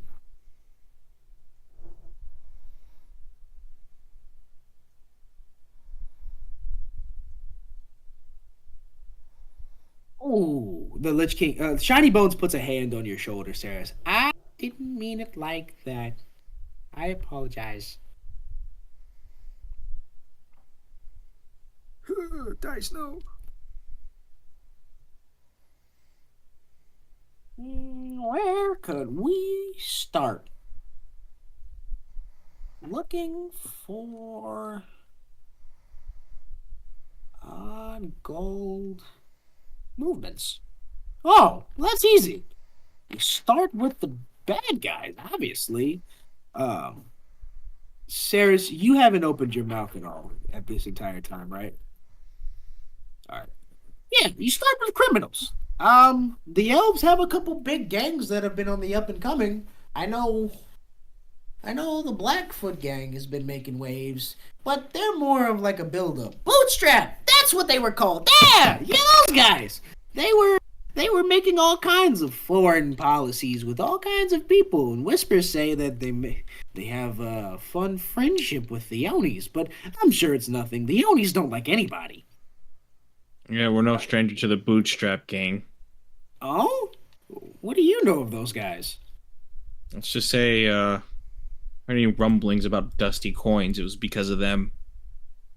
Those rats. And Dusty Coins is the place to do it, though. I suppose.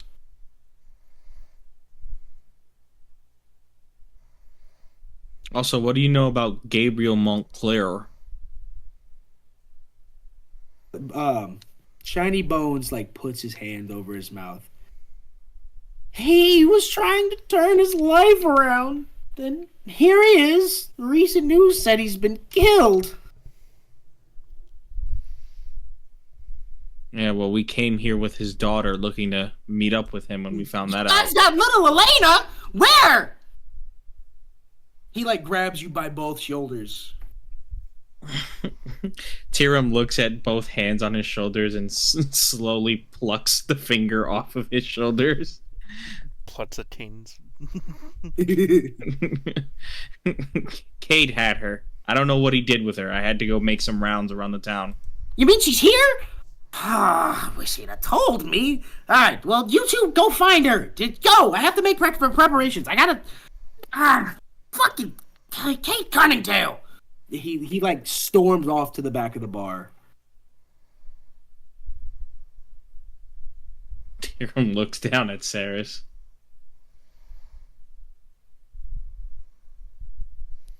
That was interesting. That was interesting. Well, that was interesting. That was very interesting, Tyrum. Tyrum, you are strong, Tyrum. Very interesting.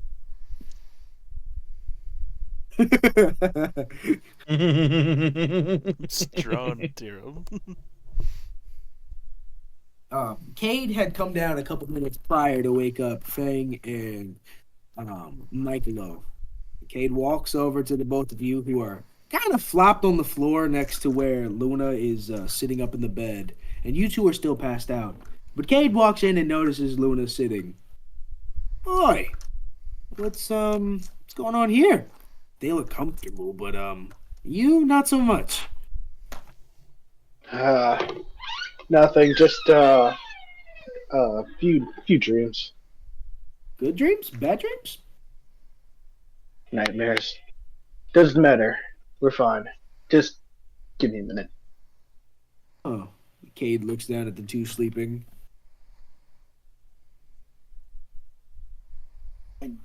All right, you got a minute. But when I come back in here, I'm waking those two up.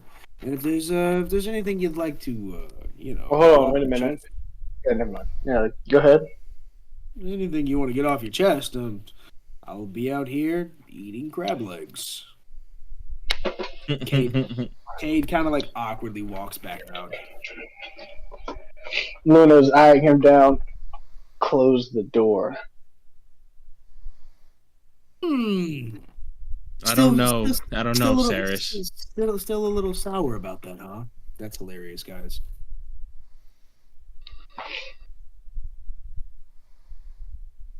The mystery of Kade is always ever growing.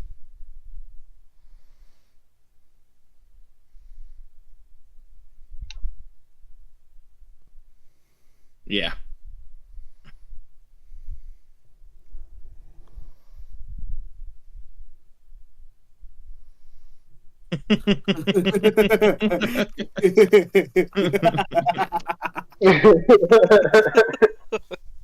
Violence is the answer.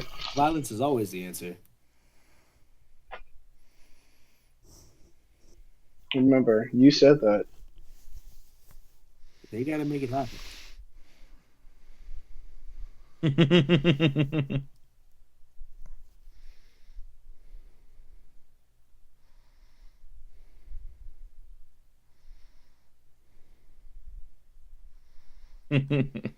Your secret's safe with me, Ceras.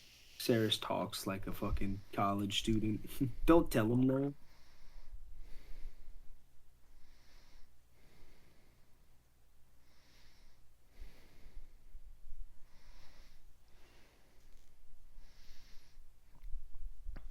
Luna gets up and walks out of the room and closes the door.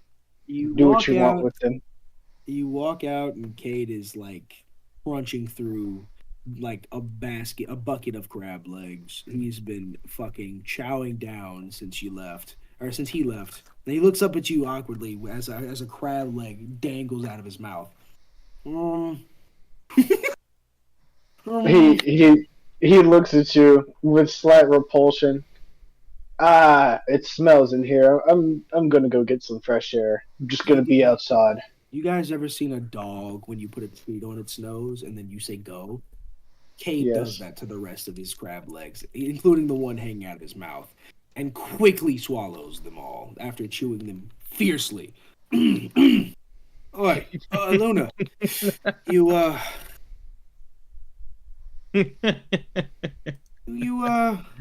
you okay? You've been off. And also, where did you run off to earlier? Well, I was tracking Ceras, and then I thought I smelled my sister, which can't be right because she should be dead. I saw her dead, but the scent disappeared, and then I bumped into Ceras. Maybe you were Yeah, following. so Sounds like you were just following Ceres the whole time. yeah, they don't exactly smell the same. Yeah. Hmm. Anyway, okay. Anyway, I'm going to go chill outside. You get some fresh air, buddy. I It'll open be the good. door to the place and close it, and step to the side, the left side of the door, and just relax my back against the wall. Smoking a cigarette.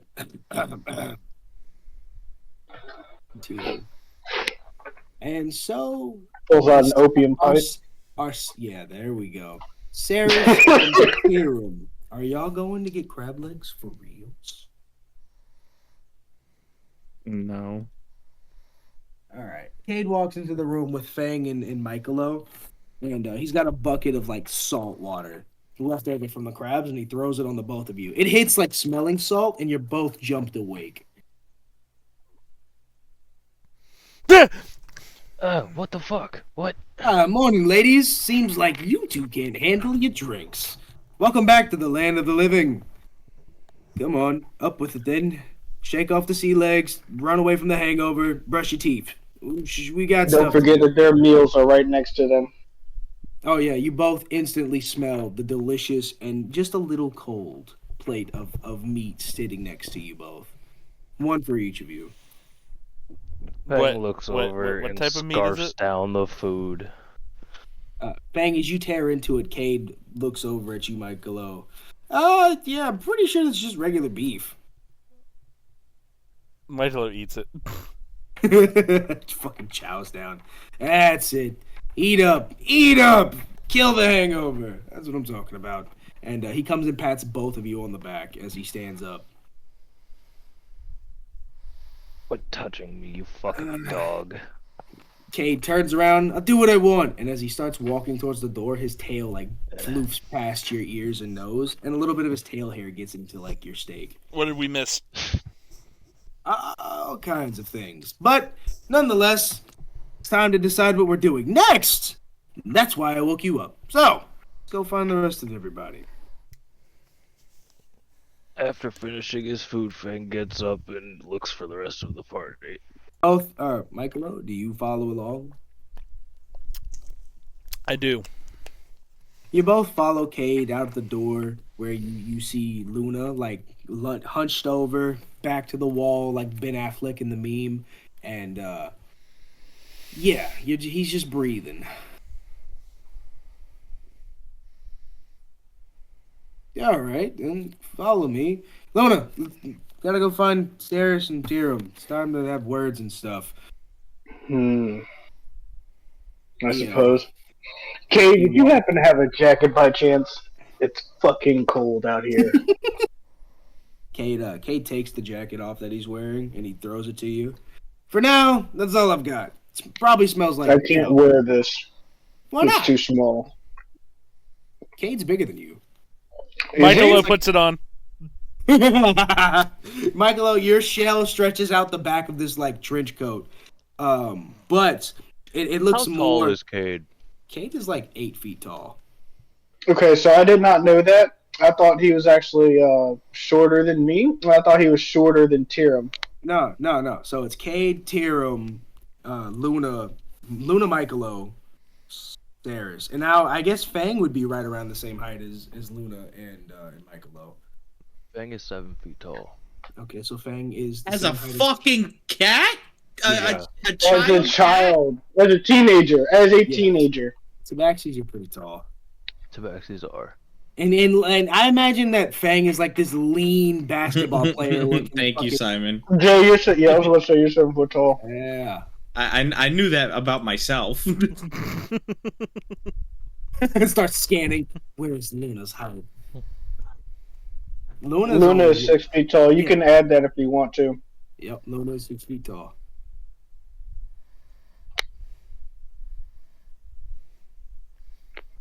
How tall is Ceras? Like 3 feet. Okay, Michaelo is about like 5.5. 5.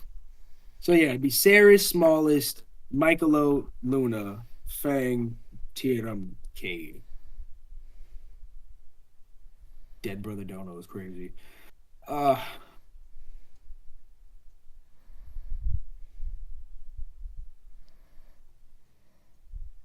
love seeing this.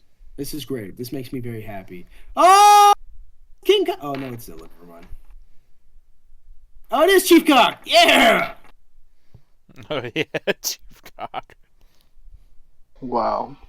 All right. You all follow Kade up the steps, where you run into Ceras and Tyrum, who are leaving the Heroes Guild.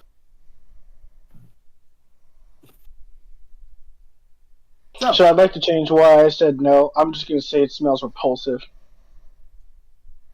Kade fucking squints at you. Sorry, haven't been home in a while. Yeah, don't pay for the upkeep. Besides, you try telling a bunch of mice they need to clean up things bigger than them. It's not as easy as you think. Plus, they're in and out of the office a lot. Do they have lives outside of what you do? No, they have a job, and the job is to collect information. And you know, that takes travel. But imagine trying to cross Evernorth the size of a mouse. The dangers out there have to be pretty insane.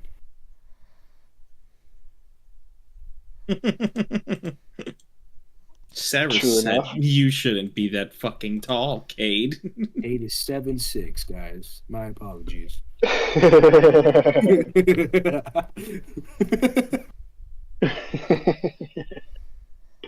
Not 8 feet tall. 7'6". Ceras, I didn't know your board had this Google. This Google. Ceras has got a little mana stone to her board now, and it's like Alexa. Except it works with sign language. Lore accurate.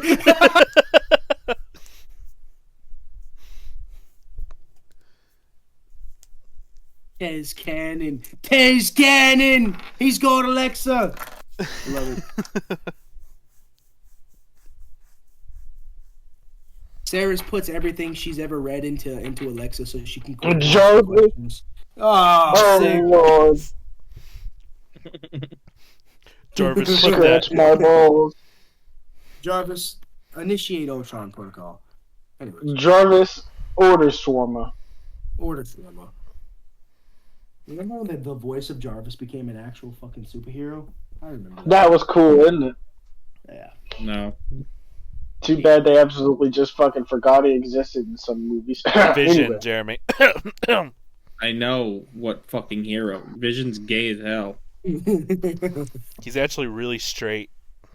He really does have a wife and kids, like throughout all. He's not. I don't think he's talking about Why him do I actually. want being gay. Shawarma? I know what he's talking about. Oh, okay. He knows. We all know. It's Vision. Come on, guys.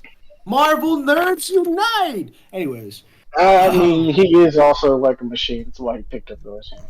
So it's been a few hours now into the afternoon. Gaddit probably isn't done, smithing away, but 4 hours or so, he'd be ready. Kade walks up to Tyrum and Ceras with Luna, Fang, and Michaelo in tow. Well, good to see you're all back. Everybody done with all missions and errands? Kade doesn't give you any time to respond. What do we do next? We've got things to steal. He points at all of you. We've got people to find. He points at Ceras. We've got money to make. And We've got things to steal. Ah! He like finger guns at all of you. Don't we also have some more people to find? Yeah, but I really like the things in stealing. Oh, I guess Yay, we're gonna forget about the stealing! turtles' vengeance then, huh? I have I people to haven't kill. forgotten anything. Yeah, you do, bud. And we have things to steal from those people. Things to steal. You can have All the them when things I'm to done steal. with their dead bodies. I don't want anything from their bodies, bud. What I need is from the royal tombs. But stealing from dead monarchs is just frowned upon in all of Evernorth's countries, I do presume. Well, I considering think I'm the stealing king, from- I guess I can allow you to have all that shit. Cade quickly wags his. What's Elena? Why wants to prepare for it. Cade squints at the board. What does the Lich King know of Elena? I didn't tell him that Elena was here. What is the Lich King? He grabs Ceras. What did you tell him, kid? The Lich King knows all. Oh, no. Fuck. Why is this a bad thing? And who's the Lich King? The bartender. Yeah, Shiny Bones. That's Shiny that's Bones a, is the Lich King. that's a bartender. That's Well, Shiny I'm Bones. glad I tipped glad- him well. I'm glad you were respectful. Yes, I'm so glad that none of you got killed tonight. That's a bartender. That's, Were you Cade, expecting some of us to get killed? of course not. You guys have great barside manners. Cade taps the board. Wants to prepare. Well, he composes himself. In all seriousness, kid, we kind of invited the Bootstrap gang here by bringing Elena here. They didn't exactly ask. You heard about Gabriel, right? From what I've put together, Roman Sionis is on the move to take over the Bootstrap gang. He seems to have killed Gabriel, and he's kind of, for lack of better cameos, Wilson Fisking this shit. Not that any of you know that. That absolute legend of a mayor of Newish Yorkshire. He's dead now. He's been dead for a long time. Fucking Cade put his hand to the other side of his snout and look at the fourth wall again and say he's Wilson Fisking that shit. well, Cade, I'm about to Wilson fist this guy. Cade gives you a high five. You know what, Michael? You're cool with me. I love it here. Michaelo didn't high five. Luna It's looks at Tyrum confused. What, Jeremy? It's called. It's a callback. Well, yeah, but I don't imagine you come to dead end without a plan. The Lich King is powerful, and if he starts fighting, it's bad for everybody. That guy's got more magic than a little bit. It would probably turn into an entire continental event if I had to guess. Cade's tapping his finger harmlessly. Michaelo walks over to the Lich King. And the bar's closed. Doors Yeah, closed. he left. He did. We're traveling towards the dwarf guy right now. We're right? kind of just standing in front of the bar. We're standing for. Oh, we're getting ready to head back out. Okay, gotcha. I need my provisions. Awesome. No, we never did Say stop we to get your break into the provisions. bar and steal what we need. Cade looks at you. Fang, you know as just as well as I do how bad of an idea of that. We could go 2 blocks up the street and just rob a bank. I'd rather do that. Wait, wouldn't the Lich King stop us from doing that? He's a man of the people, but he doesn't intervene. Interesting. He might intervene. Don't listen to me. Yeah. Yeah, we warned him, kid. He gives a sorry high five. Yeah. Bang turns towards the door. Luna looks over. Don't get any ideas. It's not gonna go well for us. Cade puts his hand on Fang's shoulder. Do I need to find your sister? Luna cuts in front of him and says, "You don't know how you got here, but he snapped his fingers and 4 skeletons came out of the ground. You think that you're going to be able to take him on when he could probably make armies at a wave of his hand?" King watching Luna tell almost lore accurate accounts of the Lich King.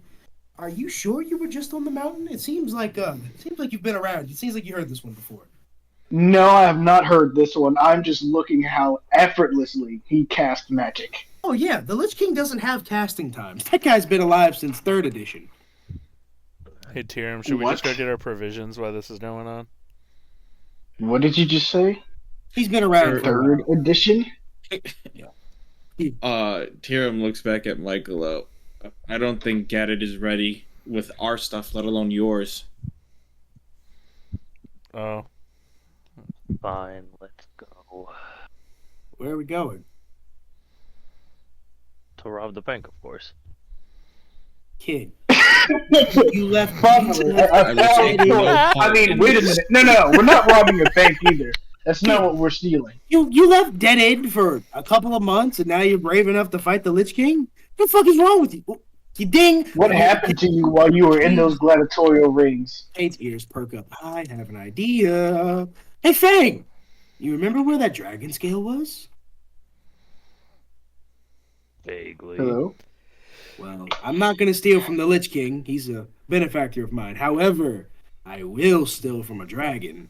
Wouldn't be the first time, and he's like rolling his hands, and it hasn't been the last. And do you remember if there were any jewels in said place? I was kind of running for my life the last time I was there. Now Kate starts snapping at you like at the tip of your nose. No. But do we remember any gold? You could Not see the specifically. You can see the greed in his eyes. I'm not gonna wing it for a not specifically. Whatever. Cade looks very defeated as he kind of like droops his tail. Fine, but we're not robbing any banks either. Kid, what's up with you and trying to steal shit? I like things. What can I say? Don't I you said like kid. things? Oh, I thought you said Cade. My bad. My narcissist. We need money. Fast way to obtain money. So you think the fast way to obtain money is to steal from someone who could kill you? Interesting. Get rich or die I trying. guess, nothing risked, nothing gained. Luna marches on to whatever direction I suppose we're supposed to be going towards.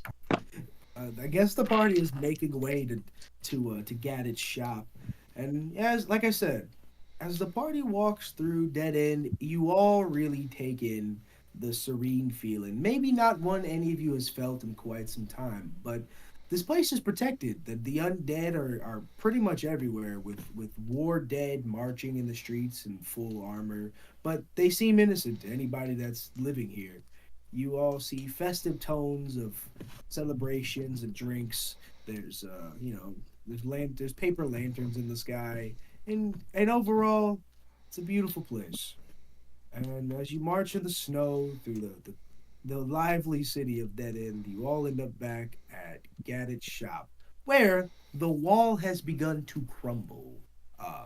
The indent from Michaelo's shell, a couple of the bricks have fallen out.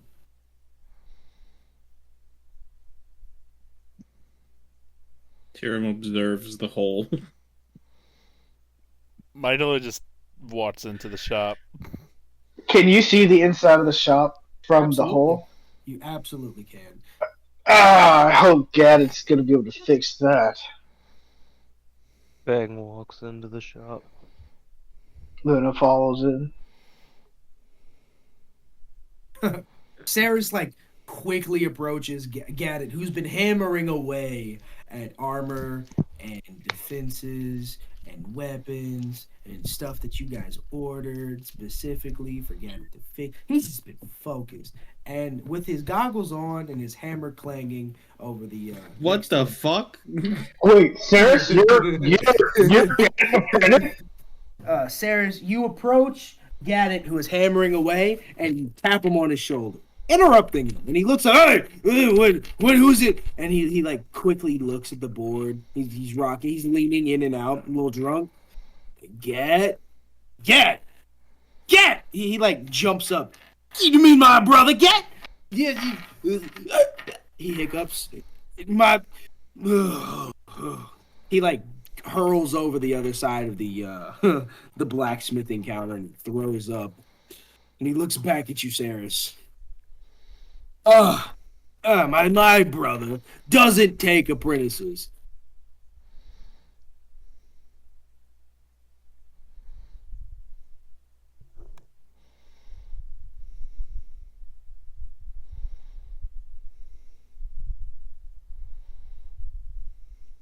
He let you touch his chair? You mean the one with the mana-infused wheels? That chair? She touched a chair. He picks you up, puts you on his shoulder, or like picks you up, spins you around, puts you on his shoulder. You're now my niece, and if any of you dare put a hand on this child, I would smite you all with my mighty hammer. He's like rocking back and forth, Ceras. It's really hard for you to stay on his shoulder. Kade, what is happening right now? Kade is like trying his best to not choke up and die laughing. He's got his face covered with both hands as he.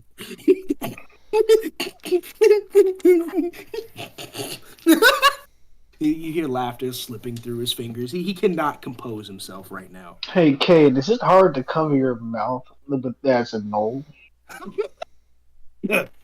Yeah, it's a bit of a cackling fever. It never goes away. My intelligence is high enough to stay sentient, but the impulses. That's not what I asked you. I asked you if it's hard to cover your mouth as a gnoll. Yes, he's being racist. I heard it. I'm not. I'm just asking a question. You have a big mouth, Kade. You got a big... what big teeth you have. He mocks you. I don't get it.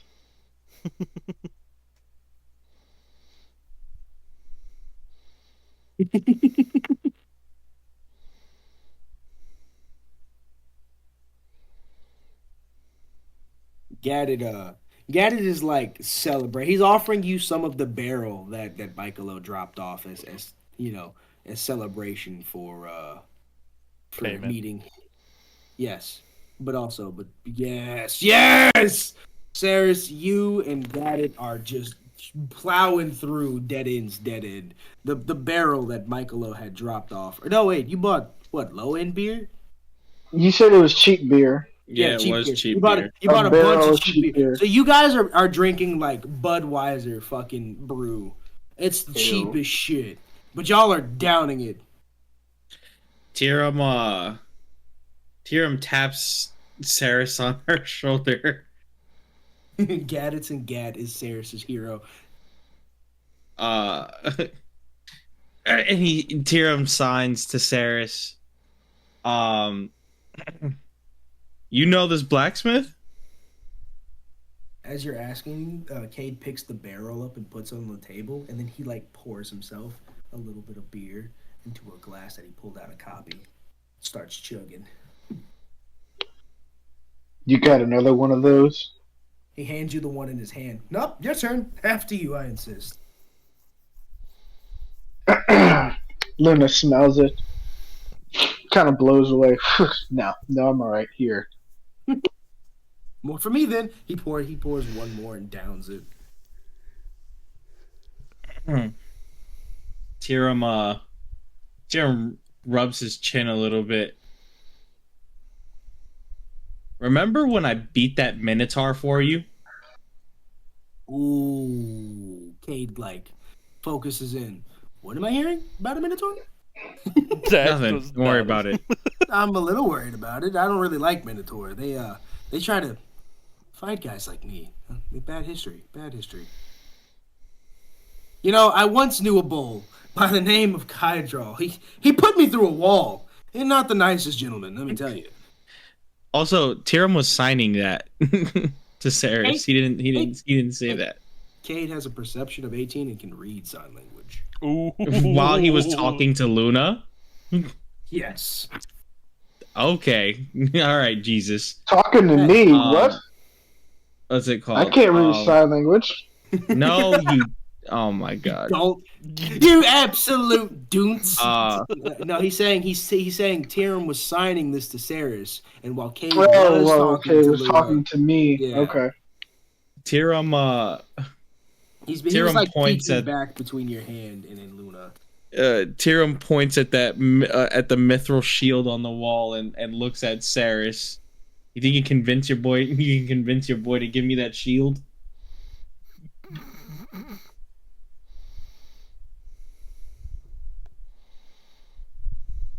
Possibly. Gat has put you back down, Ceras, and he has gone back to hammering. He did it like effortlessly, and you didn't really notice.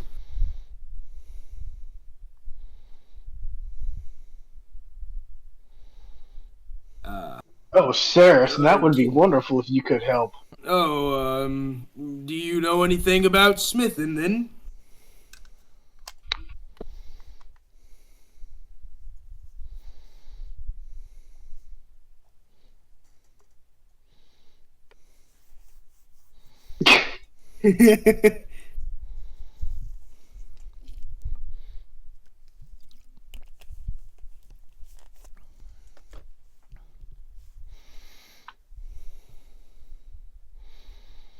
Vince Buckets Dofter? Crafter. Yeah, crafter. I hit like a crafting table. Yeah, It's yeah. really hard to read the red for some reason. Nah, it's pretty good for me. Nah, yeah, I'm just retarded. Me too. Yay, dyslexic bros together. Oh, whoa! He actually puts the smithing tools down as you drop open the crafting table, and he starts stroking his beard, which smells profoundly like alcohol, might I add. And he leans into Bucket's crafting table. Did you build all this? He like starts inspecting Bucket's legs, Bucket's core. May I? And he like gestures to open it. Can I roll perception to see what he was working on? Yeah, he's actually. It looks like he's banging on two metal like battens that are connected by a chain. Metal batons. He opens Bucket's core. It almost sobers him up. What do we have here? You built this. I can see why my old brother took you in as apprentice. This is some fine, handy craftsmanship. And the engineering is just at first hand. He taps the core and a little bit of like electricity zaps his finger. Right, that's enough of me, As a blacksmith, I try not to dabble too much in the arcane, but this is a mighty fine thing of work. So, of course, Ceras, of course you can help me. You know how to use a hammer. Let's start with He points over to the rest of Tyrum's armor. Let's start by buffing the rest of those dents out of the leg guards, and we'll start with finishing up the heavy armor. He also points down to a bucket next to him. All right, everybody, run me through what all you had one more time because my notes have disappeared. Short sword, 2 nunchucks. Yeah, short sword. Yep. Yeah. Luna, you got armor. Ceras taps the board. 1 second. Tyrum, you had what? I'm sorry. I guess I'm waiting on my improved armor. Yeah, your armor's still under construction, and that was it, right? Yeah, that I needed from Gadget currently. Yep. So he's currently working on your heavy armor. Luna, you had leather armor, correct? That you wanted So- from the chainmail. Yes, and he was also making that mithril dagger for me. Yep. He actually, next to his crafting table, there's a bucket that is holding your mithril dagger. It has been beautifully refined and restored back to its previous, peak. It's almost like opening a new knife, but it looks to be cooling in a bucket of water next to the table. All right. It is a brand new knife. It was metal off of a shield. Yeah, but he worked it into your dagger. No, I asked him to make a whole new dagger. I didn't give him my daggers. It's a beautiful dagger with fine craftsmanship. It's got gadgets engraved in the hilt, and it looks kind of like a combat knife. But it's light and maneuverable. On that shield for where Gadget reads the sign as you're tapping it. He points to the +3 mithril shield at the top of his wall. That one?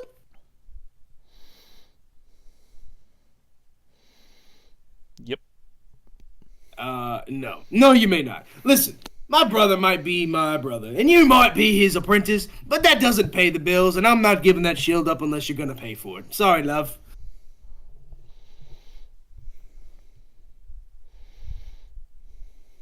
He snaps at you, Tyrum. Oi, what did I say that one was earlier? Wasn't it something like 1,500 gold? No, you said it was 5. No. I meant 15. Lol, Tyrum. I could have heard you. I could have heard you said it was like 1,200. It's 500. It's one of those numbers. He looks at it, squints at it. 700 gold. 700 gold. Sure, that 7 kind of looks like a 2. He squints a little harder. Wait a minute, I don't have prices on my wall. Don't try to get me. I'm not that drunk. 700 gold. Take it or leave it.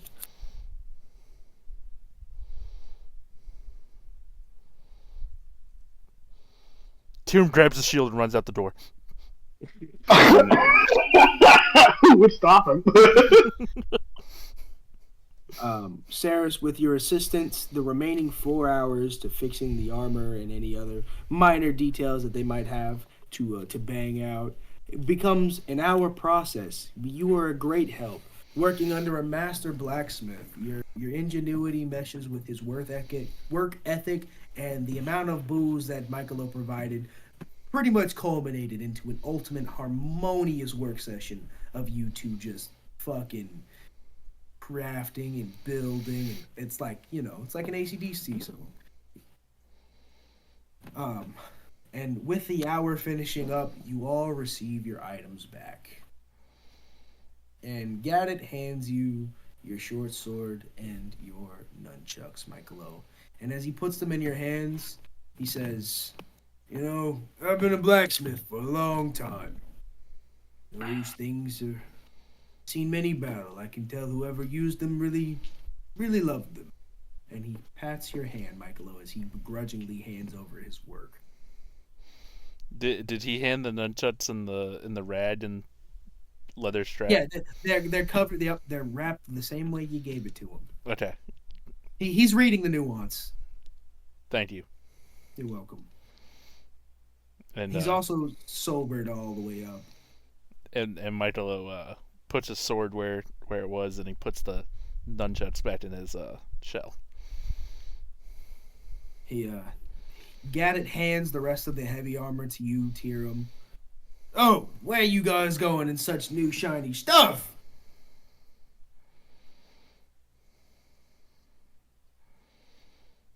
Got plenty of errands to run around the country. Interesting. Creature gains a +1 to armor class while wearing armor or wielding a shield that is an infused item. Ceras, are you going to infuse Tyrum's shield?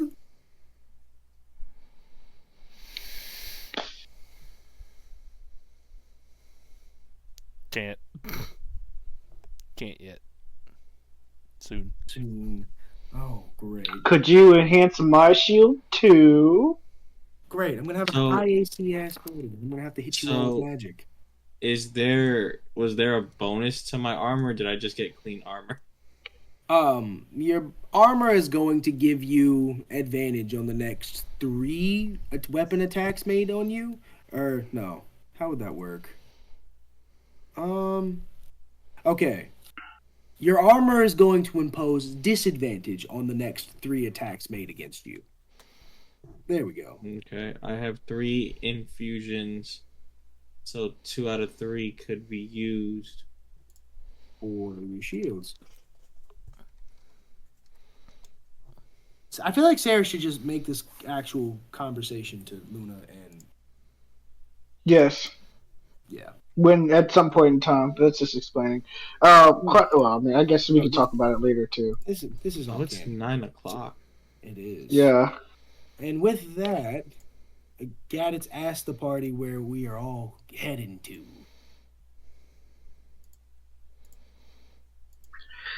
Uh, hmm. Well, we're going to go acquire a few items, here and there, maybe at a Red Dragon Castle, or maybe in some other city. Our travels will be taking us in many places. Paid reading this Ceras portals. You want to go open portals? What do you? Wait, kid. What did you learn about the door? He quickly takes out his notebook and starts like tapping the paper with Portals? with the scribbles of the door. Did you find something out about these, kid? What are these portals like? El King? Lich King. The Lich Oh, King? you asked the Lich King. No, face palms. Of course you asked the Lich King. You're fucking yeah, of course. Well, what did he say? Oh, you been holding out on me? Gadget is like. What are these portals like?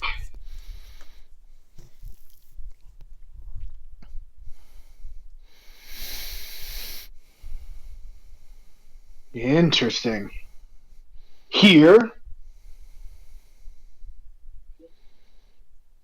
Wow. Can we should probably go check those out.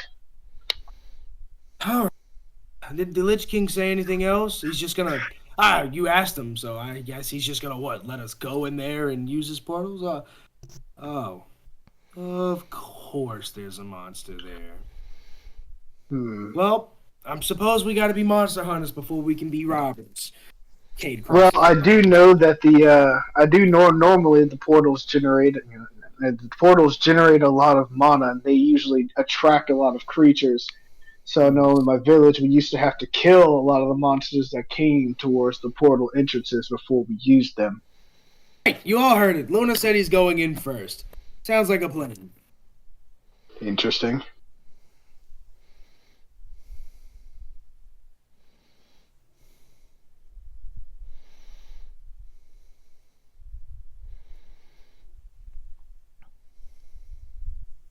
You're right, kid. But did he say anything else about the portals? I imagine fast travel would be nice, but if we can't use them, I suppose it doesn't matter, huh? Right. Did he tell you how to use them? Were any hints?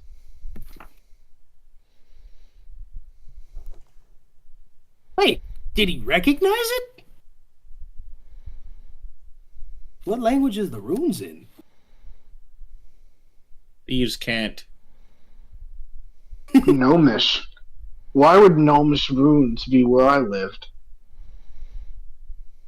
Kade, after hearing Tyrum say thieves can't, turns around and pulls out his one notebook that he's been scribbling in.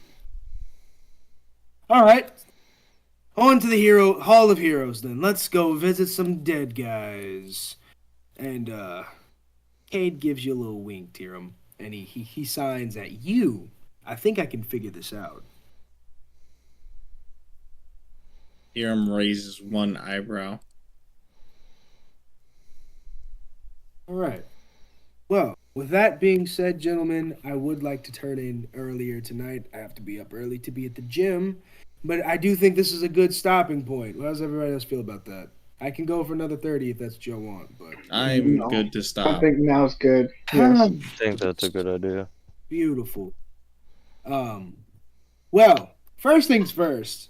Thank you all for letting me roll this back a little bit. I really liked how this went over where we kind of left off last time. This was a lot of fun and very informative. So yeah, Rosebud Thorn. With So I want to go Solomon first right quick. Luna's going first. Yeah. So I wanted to say one of my roses was the fact that you turned what Tyrum did into a public threat. He said, oh, "Okay, all right, cool. This was a threat towards us. No. We're just gonna turn this on That's them." exactly what it was. I thought that was a threat towards them, not the public, and they used Well, what you did to it wasn't their advantage. it wasn't a threat to the public masses, but it was a threat. No, to that's the- what I'm saying. So Yeah. he used that information to instill fear in the people that this monster is out here killing good people. You know what I'm saying? I enjoyed that. I like that. I didn't I didn't think about that. Ron, kudos to that. Yes. I also enjoyed Ceras being Ceras. Truly, it's funny that you said you wanted us to enact our characters more or less without calling out and talking to us, and talking about ourselves in third person. And then Simon's whole thing, right? It works. I didn't have any thorns, buds. I definitely would like to see where we're going Tyrum's because message reached Fang Sis. oh boy. But yeah, that's pretty much it. I'm looking forward to where we're going next. Hell yeah. While Ceras finishes writing hers out, who would like to go next? I'll go next. Rose to the whole session. I had a lot of fun with everything. This whole session was a lot of fun.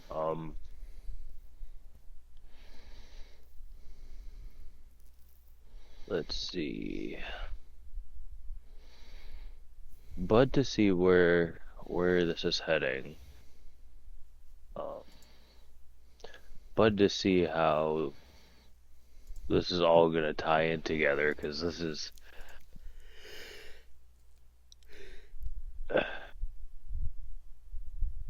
heavy on Michaelo's story so far. I actually threw one more thing in there, and I don't know if he caught it, but I hope he did. I will when I review the video. Oh shit. He said, "I'm gonna check to you." I don't have any thorns for this session. Hell yeah. That's it for me. So, for Ceras, we got the Elk King is a rose. Shiny Bones was awesome. You know, we got a bunch of lore drops, which has been phenomenal, and I loved everybody playing into them. We've got Tyrum's message reached Fang's sister. Yes, he got confirmation about their relation, and I love that. And of course, we've been patient with you, Simon. Actually, watching you write as Ceras has been pretty fucking awesome. It feels more like Ceras is communicating with us. It's nice. It's a nice change of pace. At the same time, I miss your sweet voice. I do miss your Russian accent. That is fair. Yes, but we could just imagine it, you know, like Romanian accent. We're all like reading this in Russian. Hello, real people. I'm Ceras.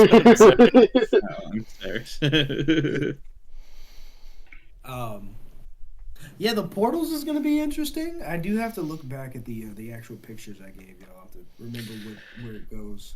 But yeah, that was fun. Yes, I got a fun little side monster for you guys to talk to. He's gonna be a menace, but neither here nor there. And it's okay, Simon. We all have technical difficulties, but pain in the ass nonetheless. I respect it. You stop. You stop. Give me a little butthole touch. I mean, tickles. Sorry. Whoa. Sorry. That was weird.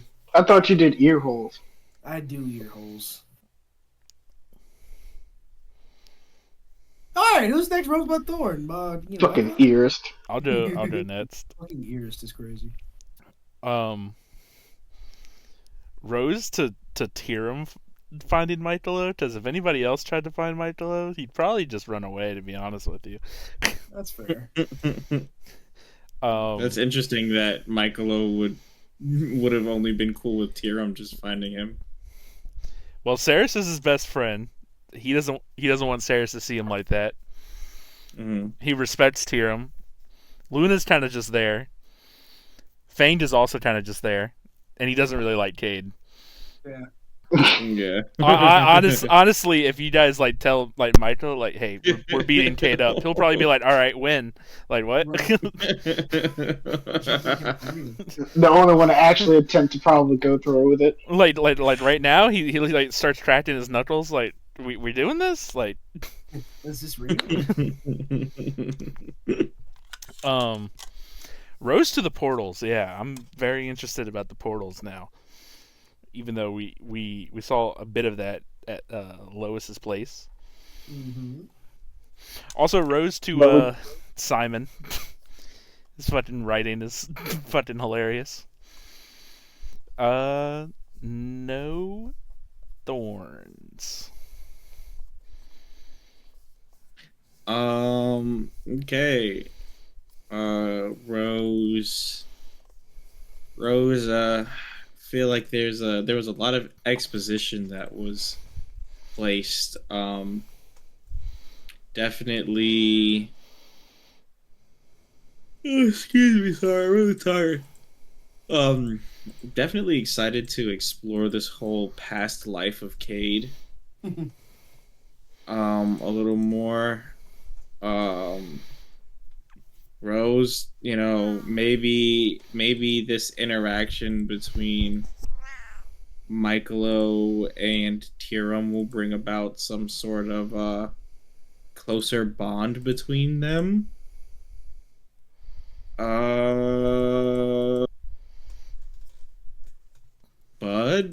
Looking forward to maybe a new transition, seeing some new shit, actually getting into some fights, it's been a while since we've had some fun little combat, and looking forward to when things start to pick up a little more. That we've had our build up.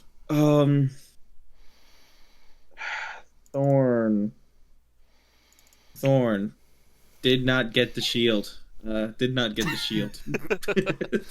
That is the only Thorn.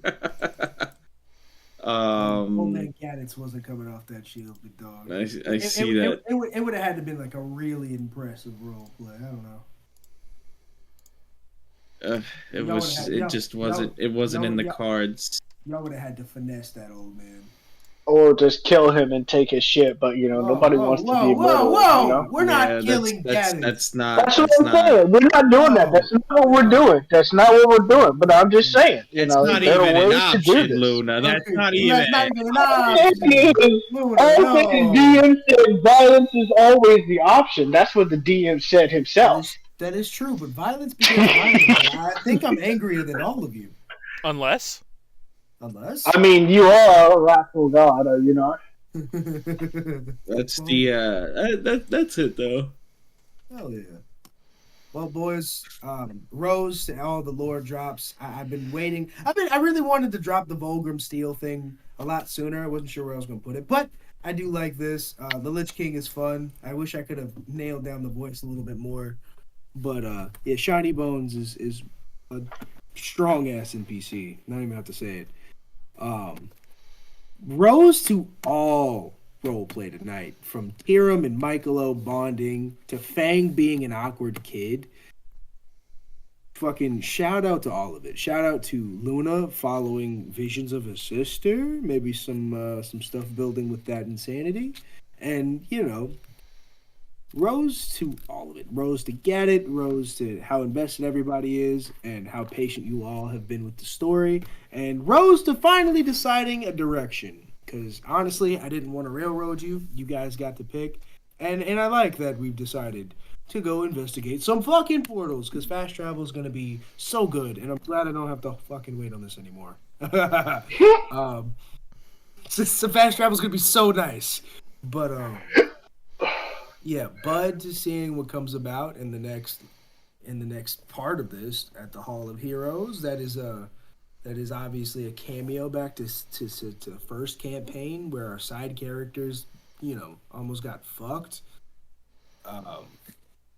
And yeah, Rose is seeing how everybody takes things. I feel like we've got a bunch of budding mysteries that are starting to really open up, and you guys are gonna have plenty of options and opportunity to decide how y'all are gonna deal with all of your trauma. I love my little traumatized group of players. You guys are the best. Thorn, Thorn to not noticing Ceras was actually live streaming. So for a little bit, I was like, Jay, what are you responding to? I didn't realize that Ceras was actually talking. I just fucking missed that. Holy shit. And yeah, Rose the missing yesterday. Got off the road, was just fucking. Rose the missing yesterday? Whoa. Yeah, I needed that. That's it. We're jumping the hyena. We're jumping the hyena. All right. Thorn, guys. Thorn. I'm in Thorn. But no, yeah, seriously, I'm glad I got to just kind of rest yesterday. But this was great. This turned out a lot better than I could have planned. So yeah, I had a great time tonight, gents. And if any of you have questions, please do feel free to text me. But otherwise, I'm gonna go eat. I'm gonna go to sleep. Same. I'm gonna text you a few things, Ron. Unless if everybody leaves, you want to chat while you're walking to go eat. I got a second. Right. Bye. Bye.